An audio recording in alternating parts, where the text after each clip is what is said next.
Good afternoon. This Township of Selwyn Special Council meeting for Thursday, February the 1st, 2024 will come to order. Before we begin, I just wanted to thank staff and council for rearranging the time for the meeting today. There was a special announcement made in Peterborough. Doug Ford was supposed to be there, but given the circumstances with the OPP, he went to the detachment, and we had Minister Sylvia Jones in attendance to make the announcement that Peterborough will be getting a community health center. They're spending $110 million in the province, and 8.2 of it's coming to Peterborough. So this is going to mean additional doctors and nurse practitioners. It's good news for all of us. So thank you. We respectfully acknowledge that we are on the treaty and traditional territory of the Mississauga and Anishinaabe. We offer our gratitude to the First Peoples for their care for and teachings about our earth and our relations. May we honor those teachings. Please observe a moment of silence so the council staff and members of the public can quietly reflect on our duty to our community that we are trying to serve.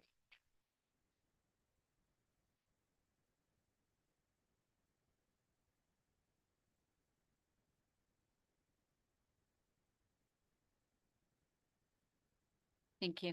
Members of the public, staff, presenters, and members of council, please be advised that meetings are broadcast and recorded and made available on the internet. Is there any declaration of pecuniary interest or the general nature thereof? Seeing none, please note that in the minutes. We have no deputations. Were there any questions posed? Thank you.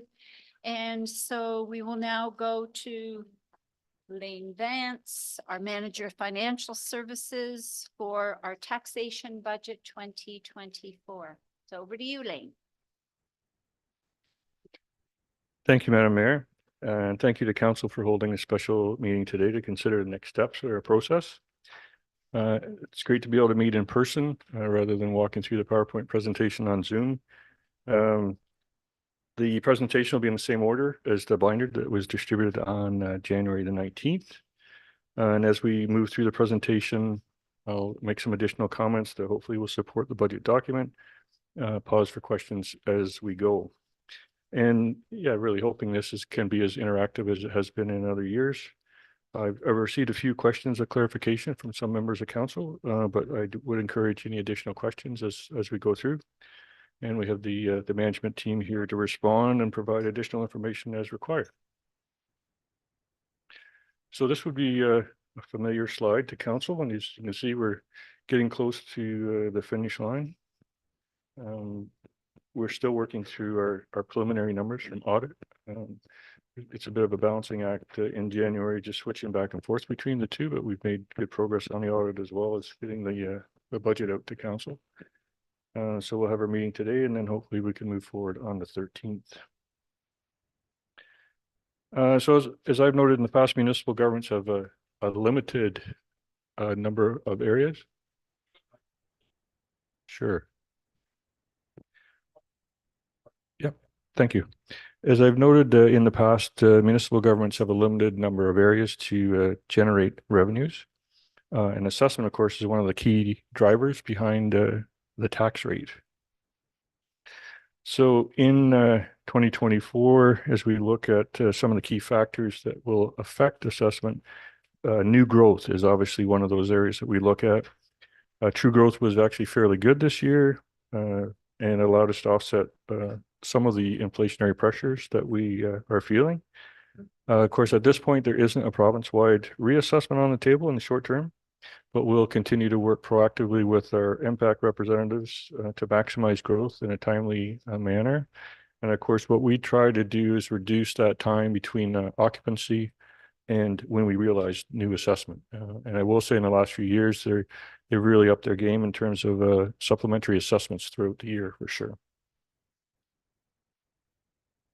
And just a reminder, it's in the binder, but the true growth figure combined is about $124,000 this year.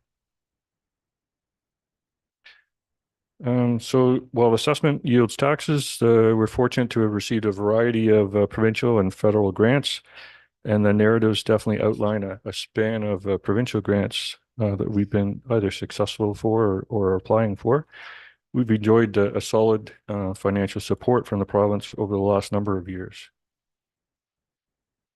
And a couple of substantial and unconditional grants are outlined on the slide. Of course, the Ontario Municipal Partnership Fund, or UMP, it's a little over $1.1 million. It's available for one-time expenses, special projects, capital project funding, when reserves are maybe not sufficient, or to provide our share of grants, because in some instances we can use this unconditional grant to stack with other grants. And the OCEF grant for 2023, it's being reduced, and it's the second year of a reduction. I'd mentioned to council previously that we're seeing a reduction in rural OCEF grants and a reallocation to some of the urban centers. I think that's in part a reflection of a pot that's too small for asset management, but also maybe more robust asset managements at the urban level. So this is a grant that drives asset management plans, and it's used to fund infrastructure investments. Once again, if we need capital maintenance of our assets. So that's all the provincial grants. Federal grant details, our main unconditional grant there is the Canada Community Building Fund. This is essentially referred to as the gas tax. And we have seen an adjustment based on the per capita data that's captured at a national level. So we had a moderate increase there, a little over $23,000. So that's just a couple high level slides on grants, but there are a number of other specific grants and then grants that are on the horizon, and they're outlined in the budget document. I wanted to thank Megan and Angie for outlining those and providing a good overall document of the types of grants that we have been successful for and the ones that we're looking at as well. So just to step away from the presentation a bit, I wasn't sure if council had any questions about any of the items in the grants tab. Okay. So we'll carry on over to the capital budget. Of course, we had a day, or not a full day, but a meeting in November to review our capital program. So the budget document that was circulated on the 19th and today's discussion is really just about some of the updated items that are in the budget document. As I mentioned, we are still going through our 2023 year end, but there are a couple of programs that we're just going to carry over a little bit, and we've included those in the budget document. The old post office work, there's just a little bit to finish up over there. And there's an area in Department 7 where the signage work that stretches really across the municipality, but is in a number of different areas. So that's included in the budget document. Once again, that key document is the summary. So everything is on that one 11 by 17 summary. And it shows where amounts have been clarified or projects carried over. So, a fairly good number at 4.5 million. That includes, of course, studies and pilot programs as well. And there are a few other items as noted on there that aren't included in terms of dollars and cents, but they will be coming on at some point to council. Okay, thank you. I have a question, Deputy Mayor Blunt. Just, do you want questions now, or are you going to go through each department questions as separately as part of the agenda? Yeah, questions as we go is good. Questions as we go? Yeah. Okay, just want to make sure. Yeah. So you're not going to go through each department? There will be, once I get through these tabs, I'm working through them in order. And then once we get to that summary tab, then we'll go into department by department in the summary tab. Okay, thank you.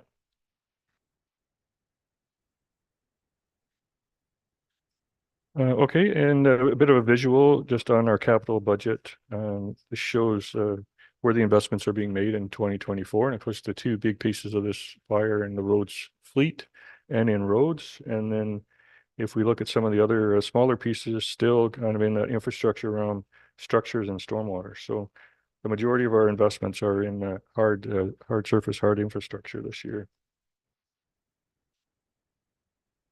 So I think that's captured kind of any of the small changes and things like that we made in the capital budget. So after taxes, grants, we get into capital investments, on to reserves. So this is one of the key funding sources for our capital program. And an area that we also on an annual basis try to set aside funds for future years. So we make a contribution to reserves and then pull them out in the years that we require them. Put aside in there, for instance, fire equipment, roads, construction, roads, equipment, facility, those types of things. So when we have large dollar values, we had say an amount we pulled out as a match, our matching portion for the old post office, maybe $750,000 came out. This year, specifically in roads equipment, we've got about 1.7 million that's coming out, you know, those types of things. So that's why I think you'll see that. And then ideally, we will hopefully get back to a point where it'll start to ramp back up again. And, you know, it just kind of takes that, provides a stable source of funding, and it takes that peaks and valleys out of taxes. I have a question. Councillor Boyko. Thank you, through you, Mayor Senes. And thank you for responding to my emailed question about just that graph that looked a little disconcerting when I looked at the trend, but then you explained it, and I hope to understand it. If we go to the next page in the binder, though, it goes by department and it looks at each of the departments, and the one that concerns me and that I've raised before is the fire. And I want to know, I know I'm kind of jumping because we're going to go into expenditures, my operations later, but I want to know what is being done to ensure that the dangerous trend with the fire service reserves is being addressed. I don't know who to ask the question to, perhaps you, Lane. And Sure. So I guess just in a general way, we have obviously Janice and Gordon and I have been chatting about it. Since COVID, the price of equipment's went through the roof, and Gord's got some examples he could provide about that. Really, the only way that we can start to combat some of that is for equipment to be rationalized in a larger way, so a bigger area than us. So Gord's having some of those discussions with the chiefs. It needs to maybe get ramped up a little bit in terms of everybody recognizing that we can't all be funding these large pieces of equipment. But of course, the other part of it is increasing the annual contribution. So we'll get into some of the things that we had to cut out of the budget. We are increasing the amount to the fire reserve again by $20,000 or $25,000, but it would be much better given the amounts if that could be $100,000 on an annual basis, something like that. But of course, that has a direct impact on taxation as well.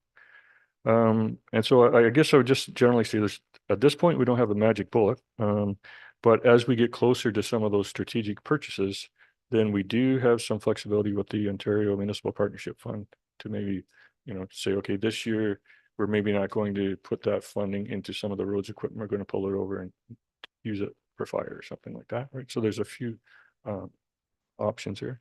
But yeah, we are getting down, I think it's maybe year 5, year 6 on our 10-year replacement schedule where we just don't have the money. So yeah, that's what I'm looking at. Yeah. And then the other aspect of that is, and that's noted throughout the budget as well, is that as we try to hold on to some of this equipment a little bit longer, then our equipment maintenance number goes up, and then that's a direct operation number as well, right? So, but we have been chatting with Gordon. Gordon, I don't know if you have any other comments on it. Through you, Mayor Senes. So just got a couple of numbers for council, just, you know, just for instance. So our last pumper purchased is in 2019.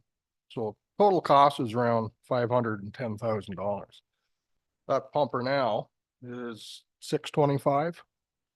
And actually Asphodel Norwood, they're out for a truck right now, and it's a bare bones truck with basically nothing, it's just a pump and water. So there's no foam systems, no nothing on it. So 565 to 580, he's hoping it comes in at, and he's already got inklings that it's going to be probably 40,000 more than that.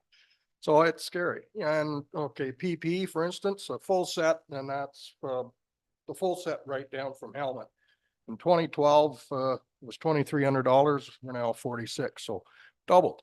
You know, and the big worst thing is there's small equipment that's actually went down in price, and you know, as technology and whatever's come into play. So like our thermal imaging cameras are better, smaller, and half the price they were 10, 15 years ago. So that's a bonus for some stuff, but for the most stuff, it's just the manufacturers trying to get whatever they can, if they can get that, the hardware and software or whatever to build this equipment. So Right. it's scary. Yeah, okay. Through you, Mayor, just a final comment then. Thank you. I'm happy to hear that that everyone is well aware that that is an issue that needs to be addressed, and we're looking at it and trying to think of ways outside the box, if I could use that old phrase, that it can be addressed. So thank you. And Deputy Mayor Black. I want to thank staff for putting together a great binder actually, and then a great budget. I think there's not a lot of things in this that really concerned me. One of the ones was the Community Improvement Plan Reserve. Okay, so we're talking right now about Reserves, reserves, yeah. but did you want to deal with that now? Jump to that because we're jumping into department. Yeah, so- That's what I wasn't sure whether we're gonna. Yeah, get I into the know, I detail. know. It's- Yeah, so we definitely will. There is a slide on Department 7, Okay. economic development, and specifically that issue would be raised there. Yeah. Thank you. Councillor Cool's. Through you. Just a follow-up to Councillor Boyko's question, thinking outside the box, would it be prudent to bring this in a delegation at AMO or Roma next year, thinking long-term about asking the province to help out? I assume we're going to be applying for grants and looking at the budget, but I'm wondering if it's important to think about now about asking the province to help out. And if we did that type of delegation, can we use information from the budget to leverage that conversation? Yeah, I can say to you, Madam Mayor, that fire department is one of those areas, there's not a lot of ongoing grants or operations or capital. Every so often, we're fortunate to receive a grant, maybe in the tens of thousands or something like that, but very, very small amount of grants that we are getting. So, you know, there could be some value in suggesting that there would be a more robust grant structure. But yeah, when you're looking at the dollar values that we're talking about, it's a lot of dollars across the province for sure. And follow up. Through you. I'm assuming that other municipalities are facing the same challenges. So I'm wondering, are we having conversations with other municipalities? Not like memorandums of understanding about sharing resources, but just how they are attending to these challenges themselves. And is there any lessons we can learn? I believe everybody's in the same boat at this point. Now, sharing county-wise puts us in a predicament too, mutual aid and everything else. So, but it really, you know, you really have to think about that. You got to look after your own municipality first and then go from there. But, you know, there could be something that we might be able to do, but yeah, so you really have to look at that and automatic aid, which we use now, you know, for certain coverage areas, all of us through the county that we're maybe a little short on getting there in time and personnel and everything else. So it'll be tough. You know, I'm thinking at the end, it'll probably be a no, because the fire marshal will come in, you know, he may put a clamp on it, but there's always good to talk about it, and then it has started. So it's same now with our medical calls. I think Janice, I'll sit down with the EMS chief, and it was good information last Friday, so I think we might be able to bring that down a little bit in the budget. So the medical calls, so that's a bonus. So Okay, Deputy Mayor Black. Thank you through Mayor Sennis.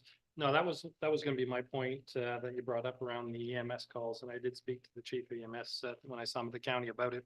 When 70% of our calls are those types of calls, and a high percentage of those are really not necessary for our folks to go to, from what I understand. yes, You know, that's driving our operating costs. Those dollars could be put into capital reserve instead of operating if we could manage those things. Yep. And I think there's a fine balance there of getting enough work for the volunteers to go out.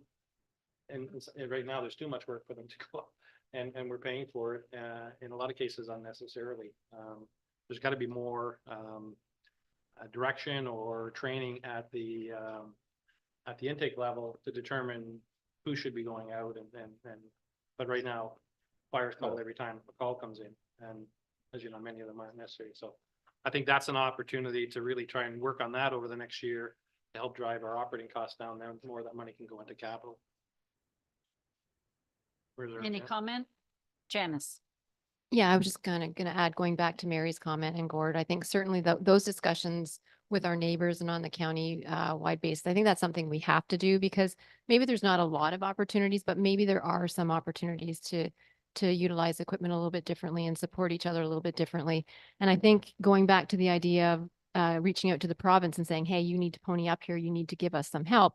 That would show that we're doing everything we can do. We're looking outside of the box. We're trying to make some changes to help be more sustainable. Yeah. And if even at that, we still need that support, I think it just supports that kind of a case if we do that work first. Councillor Coolus? Through you, thanks. One quick clarification question here about moving forward, or bringing this to a motion in a future meeting. Is anybody going to AMO in the summer? Yep. Okay, you two are. Okay, I wasn't sure because I said I wasn't and I didn't think anybody else was going. So we do have people going. Yep. If we do move over. Okay, thank you. Name. Okay, so just there's a lot of data on the reserve tabs and different things in there, but I'll just kind of move on at this point to impacts. Of course, this tab takes all of the influences and impacts throughout the budget, condenses it down to just a few pages. So as council would recognize, a lot of the stuff is rounded up to the nearest, 1,000 or 5,000 or something like that. For the most part, this reflects really direction already provided by council or previous councils for programs or levels of service or expenditures that naturally flow out of that direction. So another pie chart for folks, this is just gross expenditures. So taking a look at all of the costs across all of the departments. And this is broken down a little bit more by financial information return, so by functional area. So definitely you can see a high priority on infrastructure, roads and storm in there. Protection, so that includes policing, fire, building, planning and bylaw enforcement, so a large amount there as well. General government captures all the legislative, administrative, financial work, as well as any supporting things to do with, say, economic development. Those types of things all get kind of lumped into general government. And then rec and library are combined. So that's any of those specific facilities, service areas, parks, branches, and arenas. And then a few smaller areas are in facilities, waste, and community transit. So that was gross expenditures. This is taking a look at the net funding requirement. So the amount of taxation that goes in to support these different areas. And so it's just a little bit of color coding. And once again, it shows the same high priority areas, protection and public works. Some of the areas where we have the ability to charge a user fee, you see that they're smaller, so waste and landfill, or arenas and sports facilities. So in this instance, the yellow is the new tax funding and where it would be spent. So as we reviewed in December at our impacts discussion, the majority of our impacts across the board are human resource related. We're a service industry. So cost of living and organizational changes have an impact across all departments, really.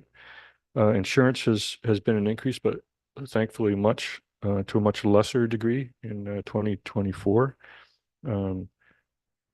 It is single digits this year, where it's been double digits for about 4, I think, and high double digits. So it's not too long ago, I can remember premium in the 300s, and we're over 700, actually almost $800,000 this year for a premium we just paid this month. So a massive number.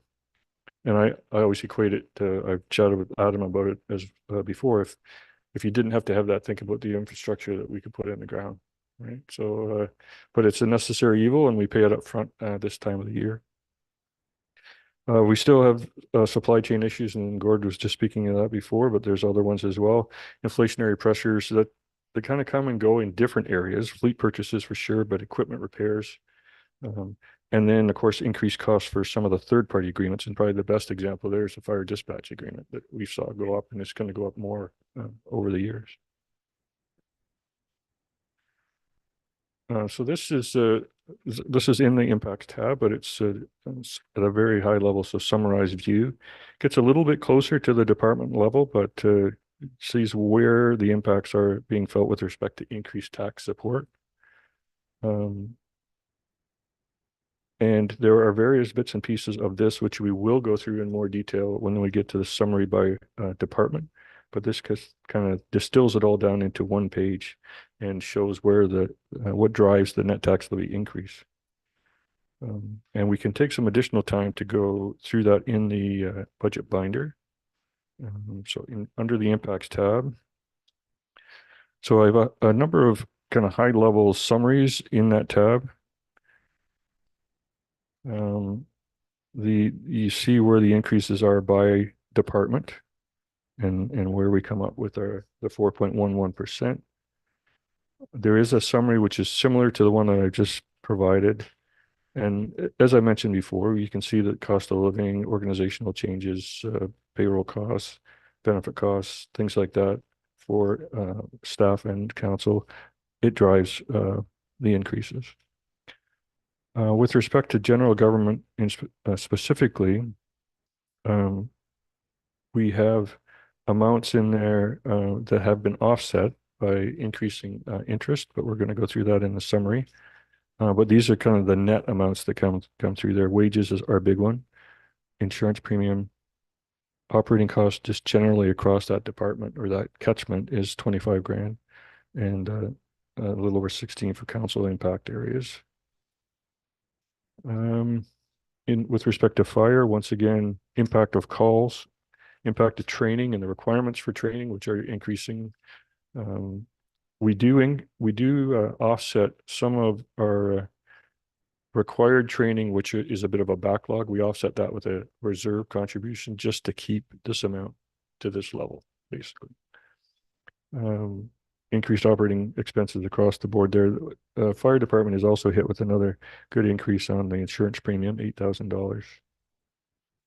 And then some investments in equipment expenses, undercoating all the equipment on an annual basis now, those types of things, right? So they're trying to get some longevity out of the equipment. Winter control is another area. Once again, allocating most of that is going to be wages, and we do have some increased overhead expenses. And as I mentioned, we'll go through this in detail when we get to the summaries. Stormwater management, it's relatively a new asset class for us.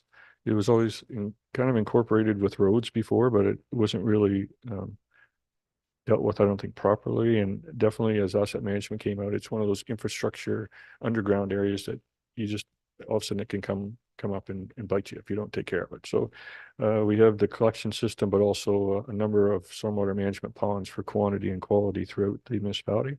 So we've been phasing in tax support there just to make sure that we have a bit of an amount in the budget for this core infrastructure. And if we don't have anything actively going on that year, then it goes into that reserve and then we can draw it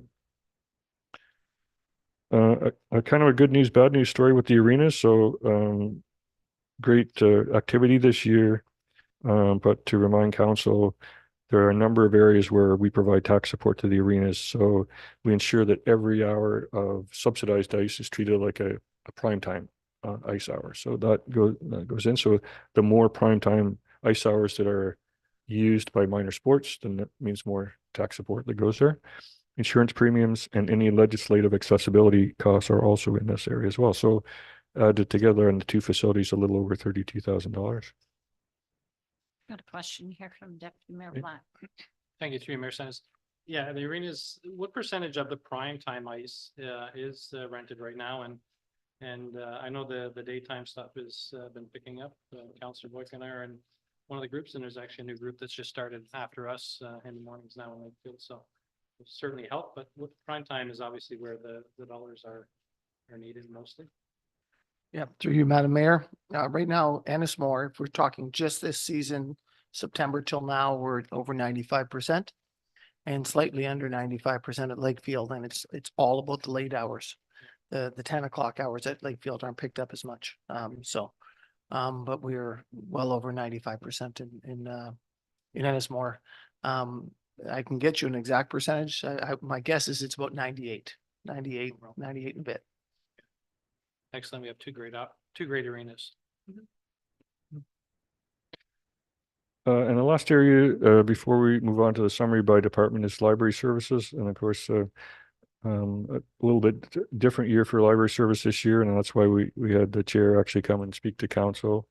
So some ongoing improvements there with respect to the wage package for part-time staff. Increased operating expenses for sure in the area of books in particular.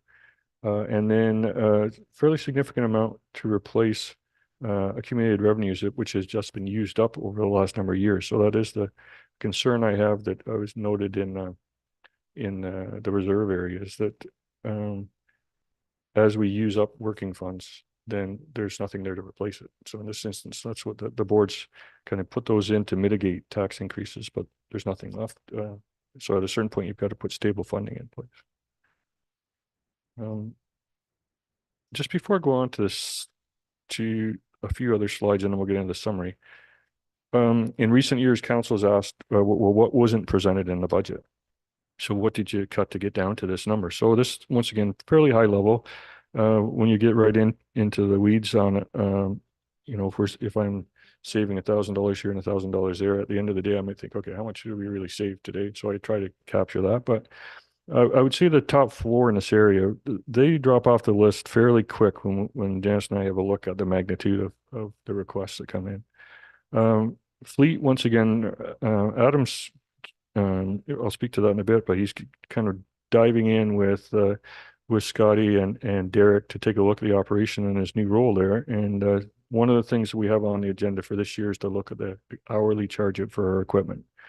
High level, we're thinking that would have a tax impact of about $75,000. When we look at what we would pay a contractor for a piece of equipment and then we compare it to ours, it's just we're really undervalued in terms of so that's one of the reasons why we don't have sufficient reserves, because we haven't set aside enough money there. In terms of our arenas, Mike's got a fairly good review right now of the arena equipment and what we should be putting into a reserve to replace not the facility, but the ice plants and things like that. But we haven't been able to implement that in terms of getting it in as a base amount in our budget. We have I don't have them right now, but a staff person budgeted for the asset management plan and our software specific to asset management plan and the GIS. We're funding that $100 right now with the OC funding. So at some point in time that needs to get built into the budget. And then generally just to increase some of the reserve transfers that we have, fire would probably be the biggest one, 75,000 plus easy. Those top four, they dropped off really quickly once we looked at our total number. The other would be in human resources. So there's a lot of municipalities that as soon as council approves, well, a lot of them just call an FTE, so a full-time equivalent, then that goes in the base budget. We've always tried to look at that and phase it in if we can. It has a bit of once again, a cushioned effect over a couple of years. What it does is it drags that impact on over a few years, but at the same time, it's a little more realistic maybe. So any of our new staff that council's approved as positions this year don't start until May. So I think it was May, right? Yeah. So other than a septic inspection, yeah. So right off the bat, we just know we can't go through the hiring process and get there. So, but that would be kind of the impact of all of those if we put them all together. We generally just looked at some of the expenses and reduced them. Went back to probably it would be landfill site and some of Mike's revenues and said, maybe we're being a little too conservative here. Maybe we can bump some of these revenues. So we did that. But I would say by far the biggest area was reducing accumulated revenue again. I did a little fine tuning, which some of the managers probably don't even know yet until they get looking at their budget in detail. But but everything will still be fine. And then we did have to do just a little bit more on the accumulated revenue side. So some of these I can say will be back on the council table once we work through our asset management plan in 2024, but probably in 2025 when we really have to start funding and providing that. So, you know, once again, they've come out of the budget, but we'll have to have regard for them in the long term. And yeah, I would say of all of these, the most concerning one to me as a treasurer is the continued drawdown of the working funds. So this takes about $146,000 out of working funds. And to give council an idea, so 5 years ago before COVID and some of the impacts of COVID, we were at 1.6 million, and this year it's proposed to be about 900,000. So that shows the amount that we've used up. Accumulated revenue is essentially surpluses that have been created over the years through tax savings or operational savings. And so in Selwyn, we've always allowed those to stay within the department. So it basically encourages managers to look at, is this the best way? Can I do this more cheaply, but it doesn't have an impact on performance? And is there a way that here I am in December, I don't have to go out and buy 5 cases of toilet paper, right? I don't need it. So it's going to be saved, and it just stays in that department, and it'll come back again as a revenue item in the next year. So we've been successful with that. We've had a good management team that really kind of buys into that process. But when we continue to kind of erode that working capital, it is a bit of a concern when we all of a sudden we have something like a pandemic comes up, right? We were fortunate here that there was a lot of paperwork involved in it, but the province really did help us out through a number of different funding programs here for COVID, because I can tell you if it wasn't for those, that would be a lot lower, and I'd have a lot bigger concern about it for sure. So that's kind of that area that allows us to respond to contingencies that we don't know are going to come up. So that would be my biggest concern out of all those. Always a question that comes up is, well, okay, what is 1%? So it typically increases a little bit every year just because of growth in assessment and things like that. So 1% in spending in 2024, after you take out true growth, is 87,350. So that equates to 1%. So of course we've just went through these thousands of dollars that we're pulling out. It shows that 1% in Selwyn doesn't really translate to a ton of new tax dollars. In comparison, these are some of the other ones, and I just provide it as context. So the city of Peterborough, 1% to them is approximately $1.9 million. 1% in the county this year is about 543,000, and 1% for us is 87. So when we're talking percentages and things like that, this is the difference of what we're looking at. And as I've said to council before, we have to pay our bills with money, not percentages, right? So when we start to look at these dollar values, it becomes challenging. And I guess the other point here is that language really matters when we're talking about tax increases. So a lot of areas will talk about their tax rate increase as opposed to their tax levy increase. I've never been a fan of that, especially when you get into reassessment years, because in a reassessment year, as assessment goes up, we need to right size our tax rate right off the bat. So it needs to drop, or else we're collecting way more taxes than we need. So in a year like that, you know, some of these municipalities can go to their ratepayers and say, we reduced the tax rate by 4% this year, right? Everybody thinks great, right? But they get their tax bill and it's went up, right? So it's because spending had to go up. So we've never varied from providing information to council in those concrete terms to see these are tax dollars. I can definitely, and I'll have some slides here later to show what is the impact on tax rates and things like that. But to me, as soon as you vary from that net tax levy figure, it's a little bit of smoke and mirrors, and we've never done that here. And I think it's really important to recognize that the other townships that surround us or make part of the county of Peterborough may have a tax rate that is lower than ours. That doesn't mean that they're paying less. At the end of the day, we've always had, well, for a long time, the lowest tax that had to be paid by our residents compared to the other townships. I'm not sure that's a question I always ask at the end of the presentation, but I'm not sure if that's going to happen this year, but we can't cavalierly say, well, Joe Dummer just, approved a 5 point something tax rate and think that we have to be below that. I'm using that as a number. Yeah. So, Yeah, so I could provide some additional context to that because I understand the need for us to be competitive, and I understand that that's what we hear on the street as well.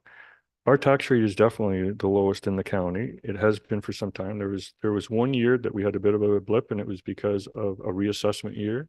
And one of the municipalities had a large waterfront development. But other than that, we do have the lowest tax rate. So it's almost like we have this lowest tax rate, and then when we try to stay competitive on the tax rate increase, we're being penalized again in terms of what we're doing, right? So I typically don't get involved in comparisons about that type of stuff because I wanted today to deal with, needs here in the municipality and taxes. But I can provide just one example. Asphodel Norwood and their CAO and treasurer had left earlier this year to go to another municipality. So she wanted to, finish up some unfinished business and get the tax budget approved before she left. So their stated tax rate increase is 3.92%. But when you actually look at their average household is $227,000. That's about $100,000 less than our typical average household. And so despite that, when you look at the annual increase to the ratepayers, theirs is about $65. That's about double what we're proposing. So they have a 3.92% tax rate increase, but their taxes are going to double what ours are at 4.11. Right. So, and I do want to be really clear, just use this as an example. It isn't disparaging of the work that they're doing down there. They're a small municipality. I know all about that from my history. It just illustrates the percentage change of a tax rate. It can be misleading, and it isn't really relevant to how I look at my primary task here, which is establishing an appropriate tax support. So anyway, I'll get off my horse at this point. no, but I think that it was an important conversation, and just to say that, council should just focus on the tax rate. Because at the end of the day, what really counts, and messaging is important. What really counts to the residents, how much more is it going to cost me in taxes the next year or this year? That's what they care about. Yeah, thank you. Okay, thanks very much. So we'll move on to the summary by department. So very similar approach to other years. It's shortened the presentation up a bit because we have talked about a lot of this before. And council's had the package for a while. But I will go through some of the highlights, and in some instances they may be dollar values, and some maybe it's just going to be effort or activity that's going on. And then definitely as we work through these, encourage council to ask questions. And if I don't bring it up on the slide, if it's within that department, please bring it up. So general government, just a few points here. Our interest rate here has definitely helped us this year. We're rebounding well from the pandemic. We were very successful last year with a variable rate GIC, which typically, and I know this year isn't even being recommended by the bank, but last year for some reason it was an anomaly year, and we had good return there. We have right now about $14 million invested in a high interest savings account, which is tied to the Bank of Canada rate. So the differential is better than a typical bank account. And so we have the support of our banker on this, and we're watching the markets. But of course, as the little graphic shows on here, it's quite a game when you start watching the markets. Because as soon as they start talking about what the bank might change their rate, then the banks will say, oh no, we already had that baked in. And, so it isn't a direct correlation. But we will be considering changes to the Bank of Canada rate, which are likely at the end of the second quarter. Our differential won't change, so that will still be better than a typical current account. But at that point, we need to really look hard at maybe a short-term or 2-year GIC, because at that point, maybe there's some benefit there. And that dollar value is a little bit more of the reserves that we don't need to access right away. So that's why that is that $14 million figure. So that's with respect to the interest rates. Definitely had some insurance impacts there. And this department, as I've mentioned, general government combined has a big human resource impact with remuneration and cost of living increases. One of the other points here is over the last few years, we've implemented a number of technological improvements to increase customer service. And over time, this is going to lead to efficiencies. But in making it more efficient and easier for the customer, we have actually had to spend a lot of extra time on the back end trying to get things moving along. Maximizing these new systems. And so virtual town hall would be one. There's a municipal app, things like that. If we can maximize their use, hopefully it will help us in the long term. But I had mentioned to a few of the councillors, the software industry is definitely, their format has changed. So it used to be, probably Microsoft is the best example.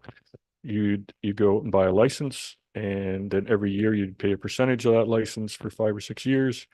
And then all of a sudden they'd say, hey, here's a new release. And so you go out and buy a license and you need to go through the whole thing again. Well, every time you had to do that, that was a capital purchase and then a smaller amount for support.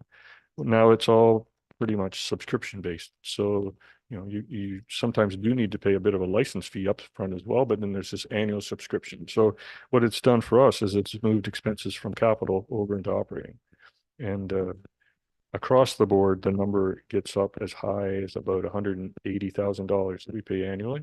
Some of these areas, we have the ability to generate fees. So building and planning, for instance.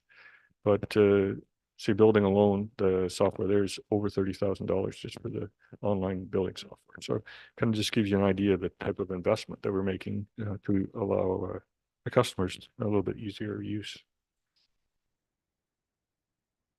And then, of course, with some of these online services, it also includes service charges. So if there's certain ones that we do allow ratepayers to pay by credit card, so typically there's anywhere from a 2.5% to 3% credit card rate. We are actually reviewing 2 other payment types. One is just came on the market, and it allows anybody to just pay through credit card without us even knowing it. We just get an EFT from a different company and they paid it, and the cost isn't to us. The other that some of the municipalities have used is online, and it allows the individual to pay by credit card, but they have to pay the service charge. So they pay the service charge, not us. So we're looking at those across the board just to see what we can actually save, right? So we're taking a look at that as well. So that was general government. I don't know if there's any more questions on general government. That's generally Department 5. Right? Facilities and properties. So that's where the majority of our facility capital program resides, and the old post office project finishing up. But probably the comment here I'd like to make is with respect to the facilities assessment, which the architect has completed and provided to Mike and Jerry. We'd like to get that presented to council at some point, and may even have the architect come to present it as part of one of our outreach programs for asset management. At this point, Mike and Jerry are close to finalizing a list of items that we'd like to complete in 2024 out of that $200,000 investment from the Ontario Municipal Partnership Fund. So as I kind of envision it happening, Mike kind of finalizes his list with Jerry. We review it at management team, have regard for some of the estimates that are there, and consider our different procurement approaches that we need. Some of them can be just through quotations. Some may have to have RFPs. And then once we have all that together, we report back to council. And if they're large purchases, then we need council resolution. But then what we would do is at a certain point, maybe as early as the first quarter, we always have a budget amendment report that comes to council with respect to our accumulated revenue numbers.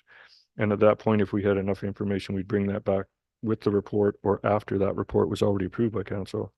And then we'd switch. So instead of putting that $200,000 into reserve, we'd actually fund the different programs that we have. And that's kind of how we see that initial assessment when we do the destructive investigation or maybe some straightforward building envelope repairs, things like that. So that's how we kind of see that evolving. And then in future years, we'd be able to incorporate that more in our capital budget process as we work through. That's Department 6, Facilities and Properties.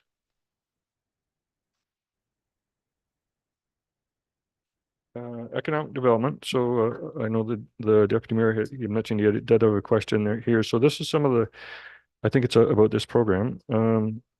So I'd also point to the narrative that's in Department 7 because Ange and Brianna did good work there. So over a number of years, we phased in tax increases to get up to what we felt was a good program number at $75,000.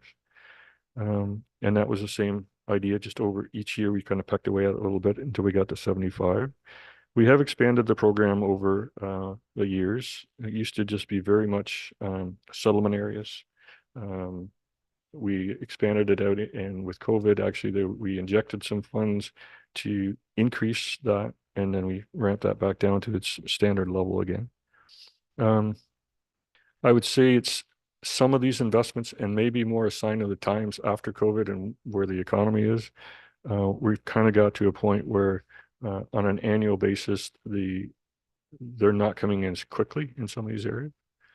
At the same time, we found it increasingly difficult to fund public realm investments related to the CIPs. And so they go hand in hand. Ideally, and how it's envisioned, the municipality comes into an area, they inject some funds in public realm investments, the streetscape, different areas like that, they're improved.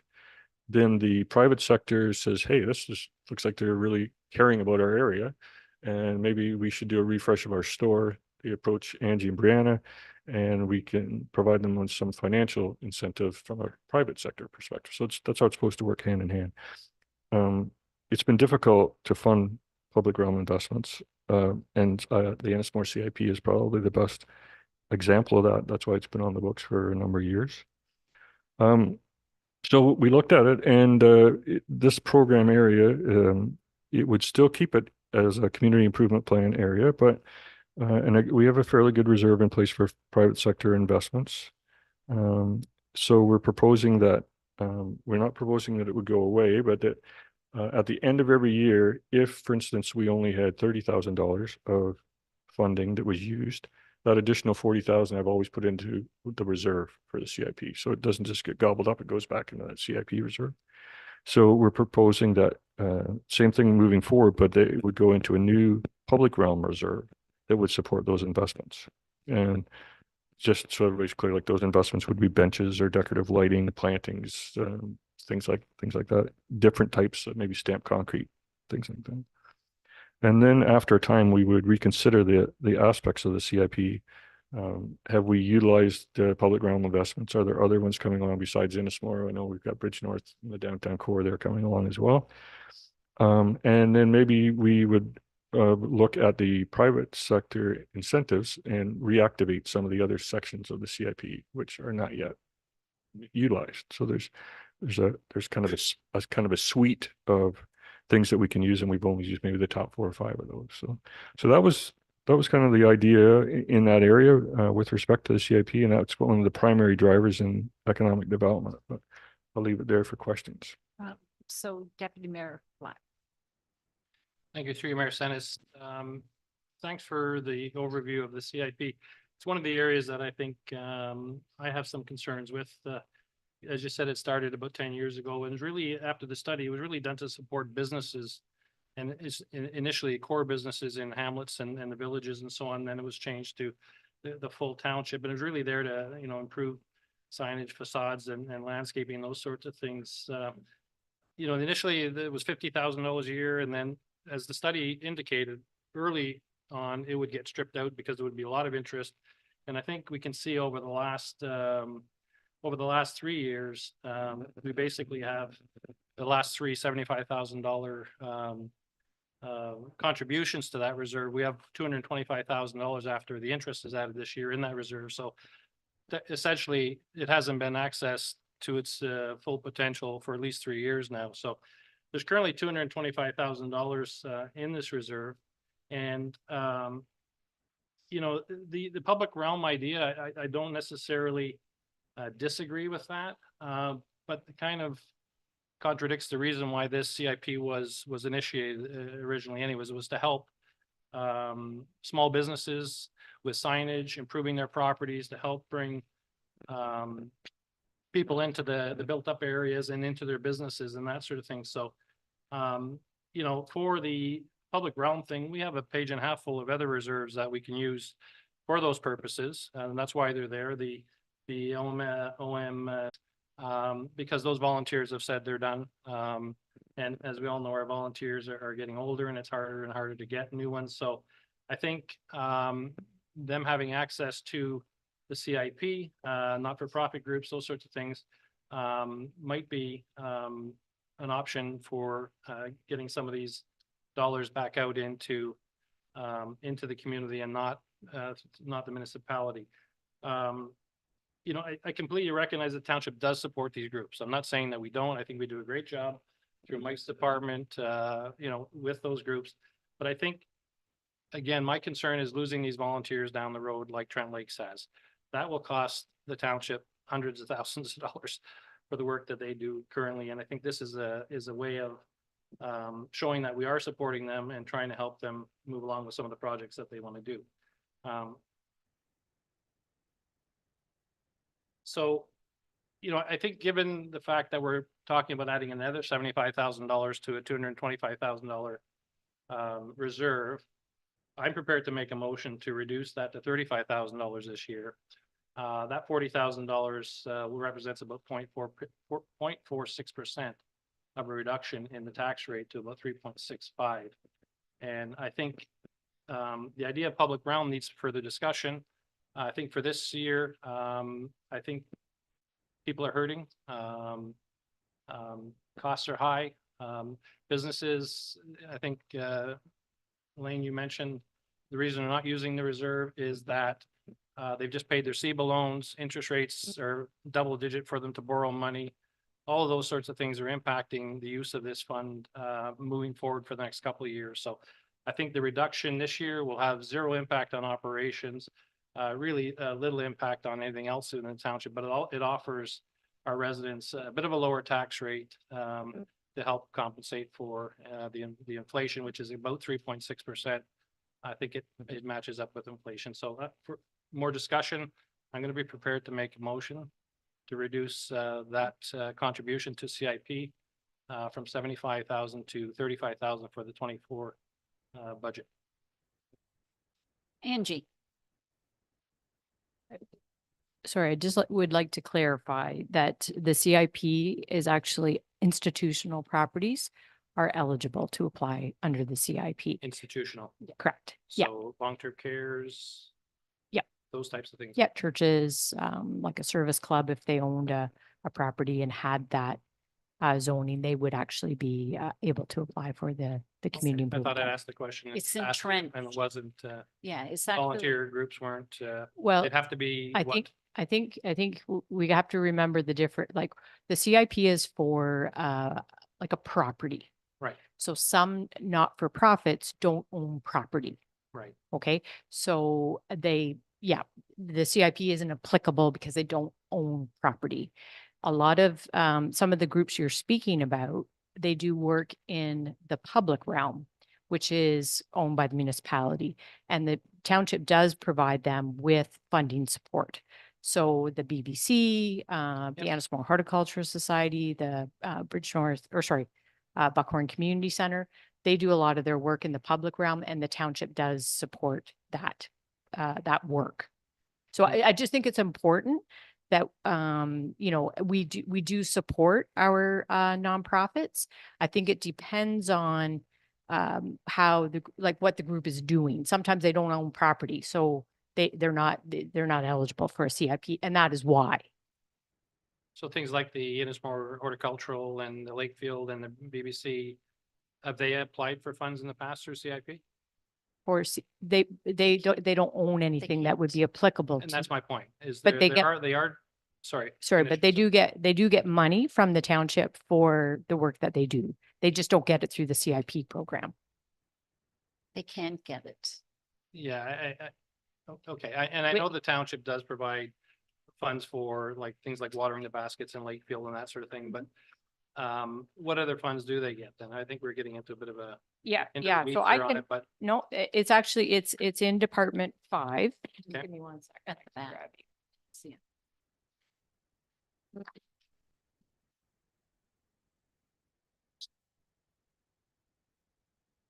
is the money, the 11,000 for the baskets, is that coming out of CIP or is that No. so why does that not come out of CIP? That's a volunteer group that was Can't- doing that work.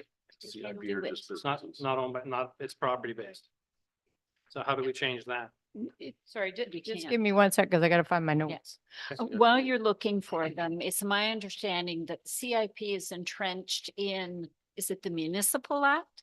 That we can do certain things, or isn't there an act that allows us to, Oh, it's right or here. has the rules for that? Yeah, absolutely there is. It's a Yeah. legislated program that we are allowed to enact, so we do have to follow the rules of that program, and there are Yeah. other ways that the municipality, and Angie's finding her notes and she's gonna But, and give you some info. There's other ways that we support those groups as well, right? And that, And I that's, just, that's a if I minor can, piece of what I'm asking for today, and my reason for the reduction is again, the fund is exceeds what more than almost 4 years worth of contributions.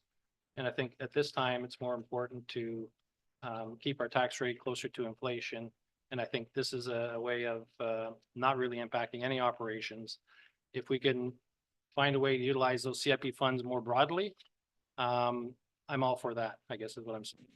If I could just respond Yeah. first to say that there's no impact operationally. So as an example, that would be about 4 benches, right? So $40,000 would be about 4 benches installed at the, We can buy 50 benches But- with what's in the, with what's in the. yeah, reserve but already. we can't use funds under the CIP private sector.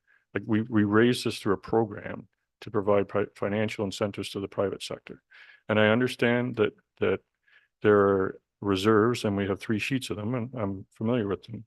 But we can't, they're raised with a basis. And so you can't one year say, we raised 100,000 for this over the last 6 years, but this year we're just going to move it over here. And we're going to, right, that it undermines the whole credibility of the reserve process and what we're bringing forward, right? And all of those reserves are, for the most part, earmarked for a future capital program or a future incentive. What we're talking about is we're not looking at that reserve. We're saying take the base funding that's there for that, because we're saying in our documentation, we agree, there is enough money for that to provide these financial incentives. Instead, move that to public realm investments where we don't have money, where we can't move forward on things, where we can't make those investments. And every time we take money out of the fund, for instance, or something like that, that's another program that's not being funded, right? So like to say that there's no impact, that isn't right, because as I mentioned there, we don't have the money to fund public realm investments.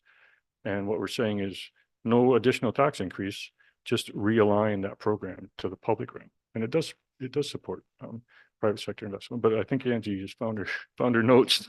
Sorry, I had too many pieces of paper here. Okay, so yes, so the not-for-profits that do beautification efforts in the public realm, so they don't own a piece of property. Right.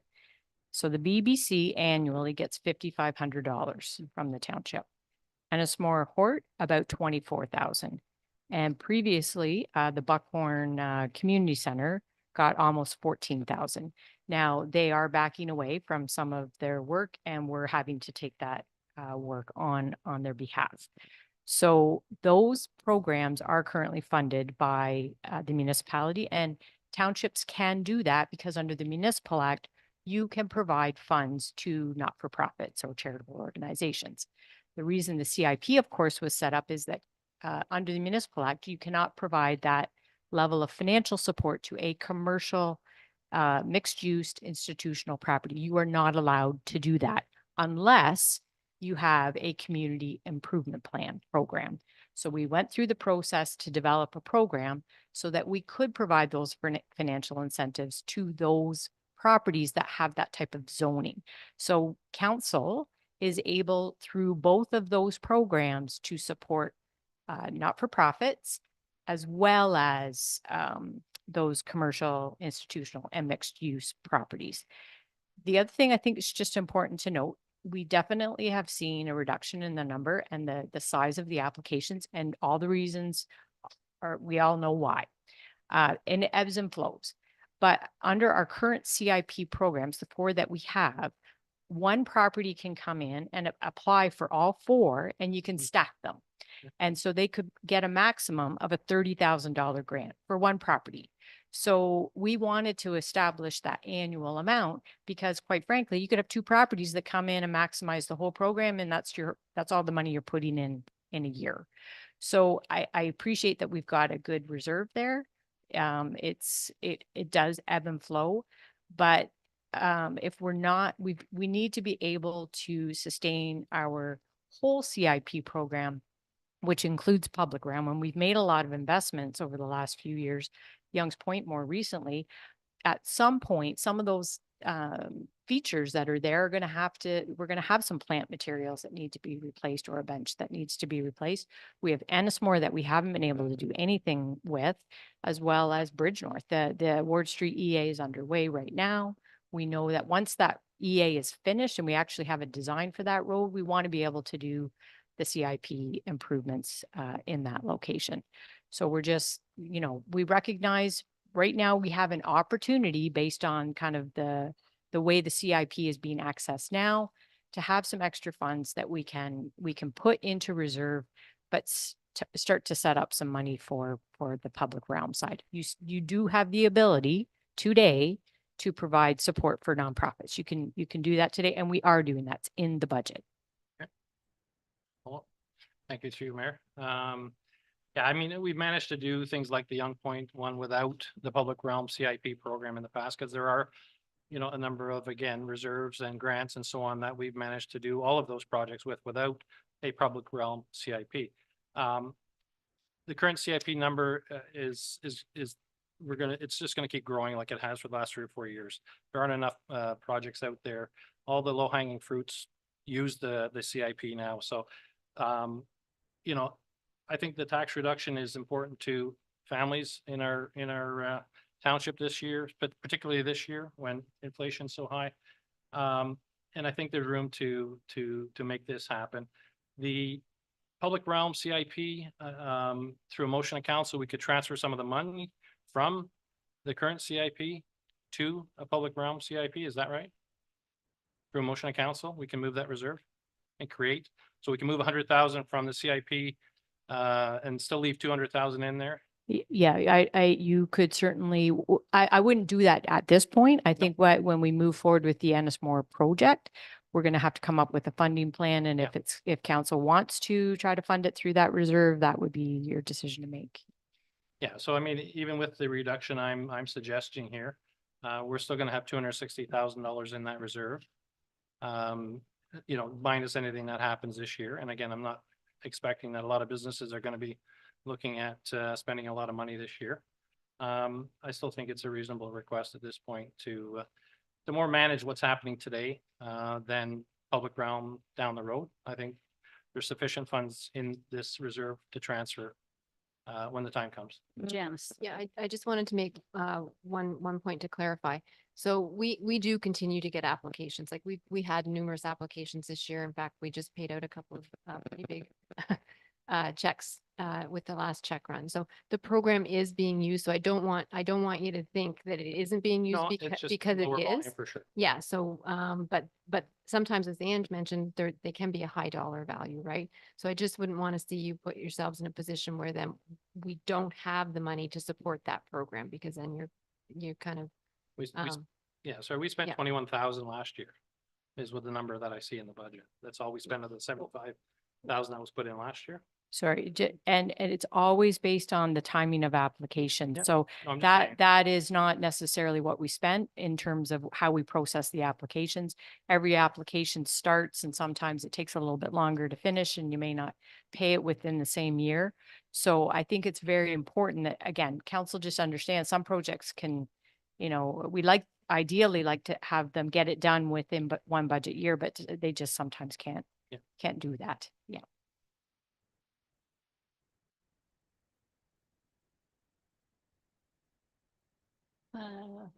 Counselor Pulis.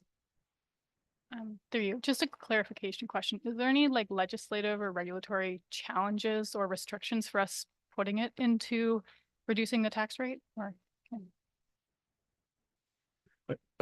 Yeah, through you, Madam Mayor, with respect to that reserve in particular, I would have to research that just because of how it's established and the fact that it's under the, essentially the Planning Act or the official plan, and we had to go through a process to do that. So with respect to that one in particular, I would just have to do some inquiry about it. There's definitely some of the other ones that are entirely within council's discretionary powers, yeah. Just a follow up. Okay, that makes me weary. Make So you what? weary, Weary. because if we're not allowed to do this and we say we're gonna do it, then we're gonna get in trouble. So Weary, you mean? I'm just weary. That's what W. Like I'm- Yeah, I'll leave it at that. I don't know, Weary. whatever my age discussion or language, whatever. Yeah, I'll leave it at that. Okay. Deputy Mayor Black. Yeah, I think I challenge that because I don't think, you know, we've changed the amount over time that we have been putting it in. It's a budget decision each year from what I understand. So I don't understand So- why you'd be leery on it. but- So, sorry, maybe you misunderstood the question. I was thinking that you would ask, can we just take $100,000 out of the CIP reserve and move it to a different reserve? For a tax reduction. No, the 40,000. Yeah. That's our. Well, the 40,000 is basically out of the 75, right? So what you're saying is we will no longer have 75,000 in our CIP program. We'll only have 35,000 in our CIP program. And next year, we will only have 35,000 in the CIP program. Well, then It's that not means the next year effect. we have to add it back, which means it has a tax impact next year. Okay. Yeah, this year, going to 35 is fine. Next year, it goes to 75. Because it is all taxes. $85,000, $87,000 is 1% on our budget every year. So, I'm you know, aware of that.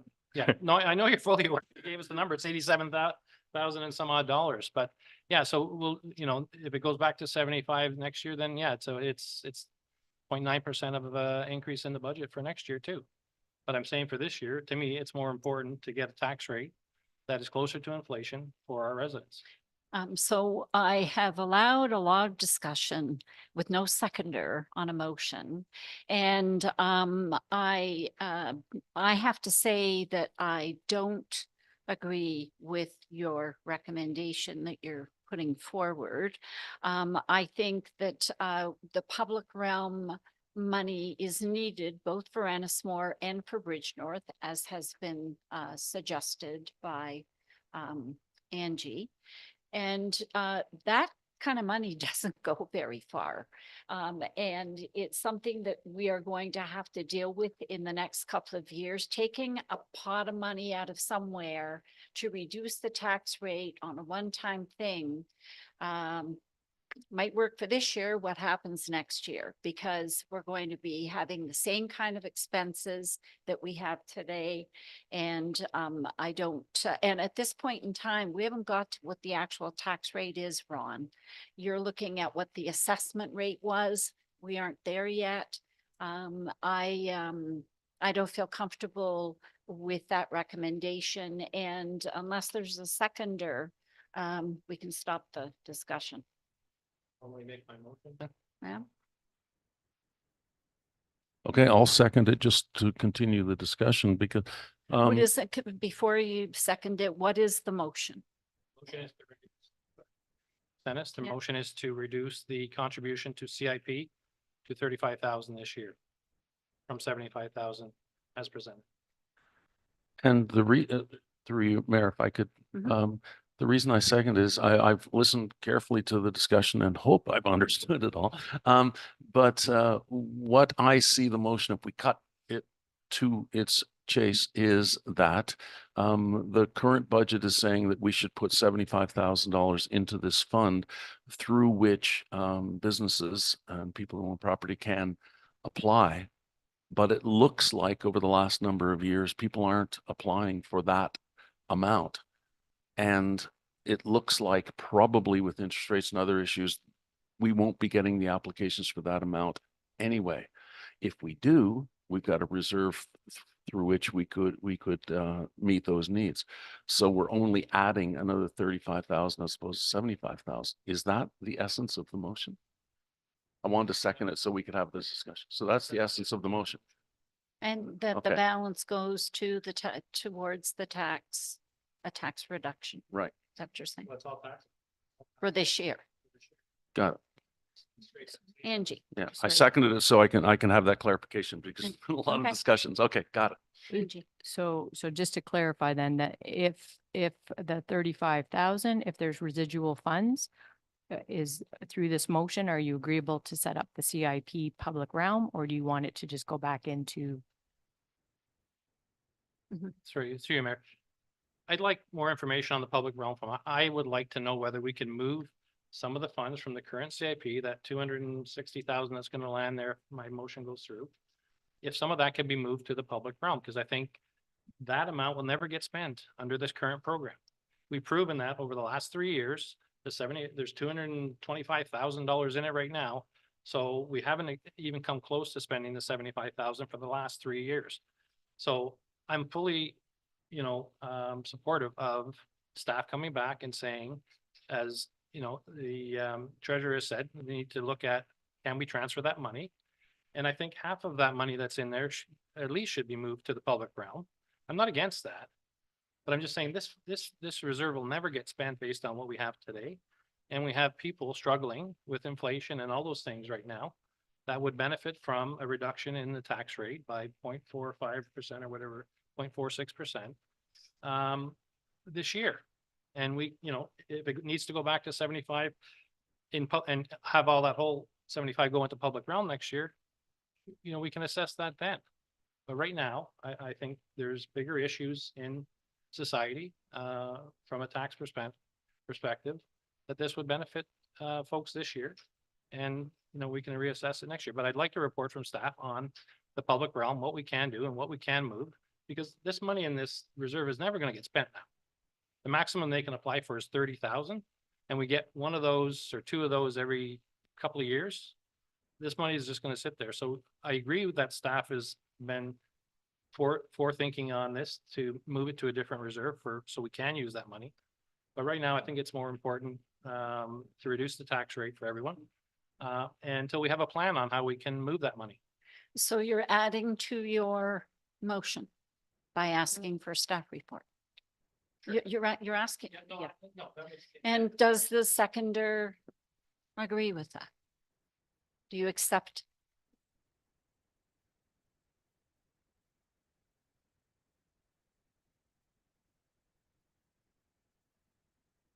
Oh, sorry. From everything that I've heard, there's a complexity here, so it would need to be looked at. So yes, I agree. All right. So is everybody clear on the motion?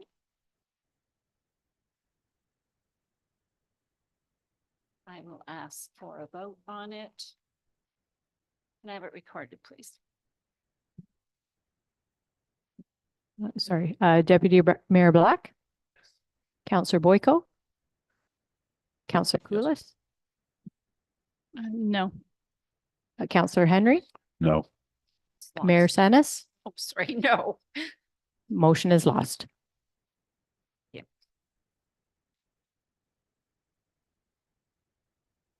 Theme. We've thrown you off the tracks here. No, that's okay. That's good. Yeah. Okay. Yeah, so I think I was just working through the slide deck. So we're in the fire service. Some of the impacts there, obviously, we've talked about call volumes, which continue to increase every year, and cost of living impacts for all of the full-time and volunteer department. All those different increasing costs across the department. And I mentioned before just about the rising equipment costs, not only future replacement costs, but rising equipment costs as we work through. We did have some revenue sources over the last few years. We have seen a decline in motor vehicle accidents. they've flattened out to a certain extent. So now the amount that we receive on an annual basis, there's still a fair amount that the insurance company won't pay, but then we have an active program there. Kim provides detailed information to our billing department, and we do that on a quarterly basis. I had made the comment before there just about the reserves, right? So we are increasing reserves, I think $20,000 or $25,000 this year, but that's definitely an area that we need to have regard for in the future. Building and bylaw enforcement, so Department 13, 14 in that area. These two departments are under Robert's area of responsibility. And just a reminder, we will be reviewing two significant reports later on today's agenda. So just when we kind of get through the budget, we still have a couple of meaty reports to take a look at there as it relates to building and planning fees. I guess the comment in this department, we did have a change to the methodology as to how we calculate building fees. So that it's being proposed that we would look at tweaking that, changing some of the fees, maybe streamlining a little bit of the methodology as to how it's calculated on a square foot. So that'll be coming forward. We do provide taxation support in this department for small animal control and bylaw enforcement. We had implemented bylaw enforcement over a couple of years because we now have a full-time bylaw enforcement officer. But with that, of course, and the activity that goes on with it, the administration has grown with that as well. So Robert and staff in his department have looked at the support from planning and feel that some of that support can go over to support bylaw enforcement as well. So that's why council would have seen on the summary sheet about $25,000 roughly that's going to go out of planning up into bylaw enforcement. The net tax impact is zero. We're just kind of reallocating expenses there. Any questions on that? I have a question. Is this budget built on what we have now or what is being proposed? Yeah, I would say it's a combination because of when the fees would be coming in. But yeah, we did include the additional fees based on the new methodology. Having said that, of course, these are all revenue estimates. So, they're based on 3 to 5 year activity levels. We already know we had a bit of a downturn last year, but it's just coming along and going up, right? So yeah, there's a portion of the budget that is based on that. And we could take a look at what that is. Really, we're pulling money out of that reserve this year to offset expenses anyway. So it just depends on how much that would be. So at the very end of the year, we have to pull money out of the reserve to balance it. We can't take it from taxation or anywhere else. Okay. Thank you.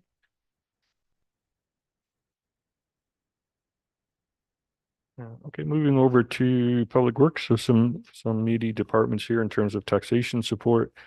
Of course, once again, feeling human resource pressures and insurance impacts here. But one of probably the biggest changes here is reconsidering how we do capital project preparation and cleanup. And as I mentioned before, Adam's been working with Scott and Scott from a roads perspective and Derek on the equipment perspective, looking at some departmental improvements. The picture that's on the slide deck is the 6th line. That's the key capital project this year for our forces. And a good example on the 6th line would be brushing. So as you drive that road, you can tell that brushing starts at the fences and it's right out to the edge.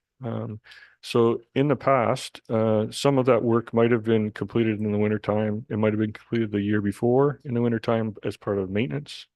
But when we're looking at a project like this, it's obvious that needs to take place before the capital program can be completed. So just kind of taking a look at it shifts the funding source from direct taxation support to maybe reserves, gas tax funding, provincial grant, different things like that. So it provides a different funding package. The other key point to me is the asset management and how we capture that asset maintenance. So some of that expense before, which might have just been classified as maintenance and not really captured the increased asset value. Now we're looking at it and saying, no, we're going to start from the fences in, we're going to brush, do the complete road rebuild, when the road's all done and we've resurfaced it, we're gonna go back with the sweeper and sweep up the excess of the resurfacing project. All of that is part of the capital project. And what it does is it increases our asset value on our books, provides a better number to the municipal affairs, and then hopefully that will stop the OC funding decline that we're seeing, because our asset value will actually be more reflective of total asset value cost. Another good example there would be cross culverts. So we have culverts that go from ditch to ditch across the road. We may have in the past did that a year or two ahead of time, so that when we actually got to construction, we don't want the thing to sink. We want it to be in place, settled, everything else like that. Before, that might have been captured under a ditching or a culvert replacement, whereas now it will be part of that capital program, right? So I think it really does more fully capture the true cost. Adam's great at putting all the packages together in terms of Excel. We work together on costing out, labor, equipment rates, all the different aspects of it. So, and of course, is background from water and sewer and all the different capital work there. So it's really seen a lot of success in that, I think.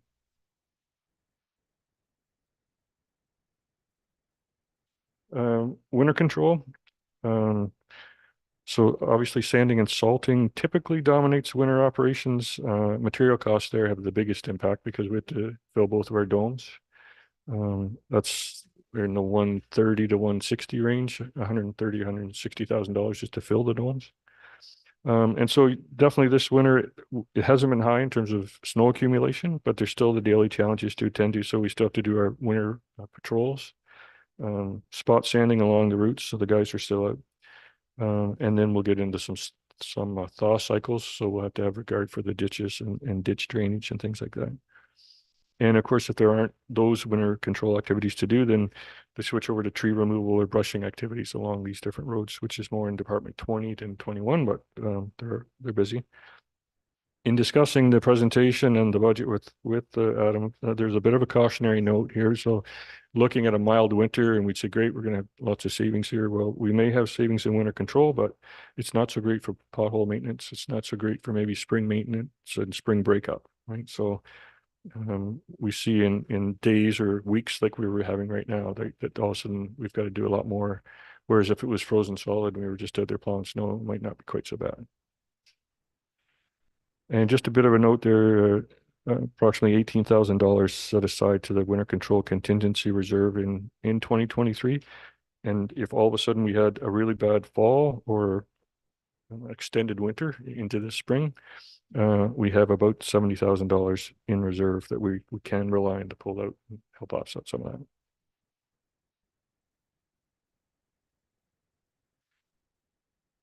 that. So I'm going to jump over a few departments. So 22 is the is equipment. Most of that we've talked about in capital.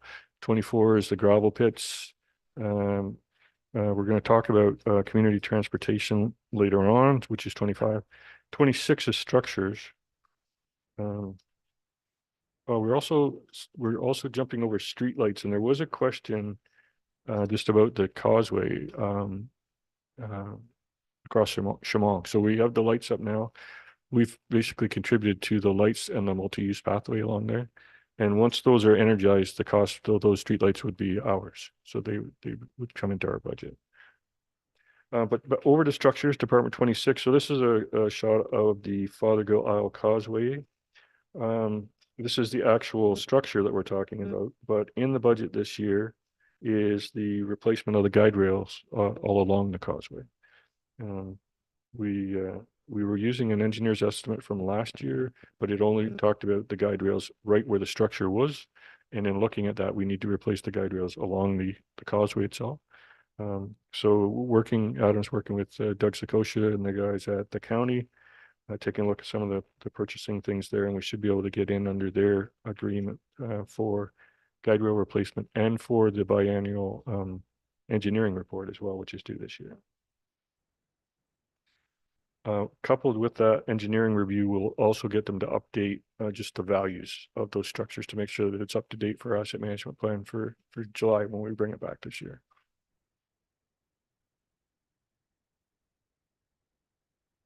Over to waste management.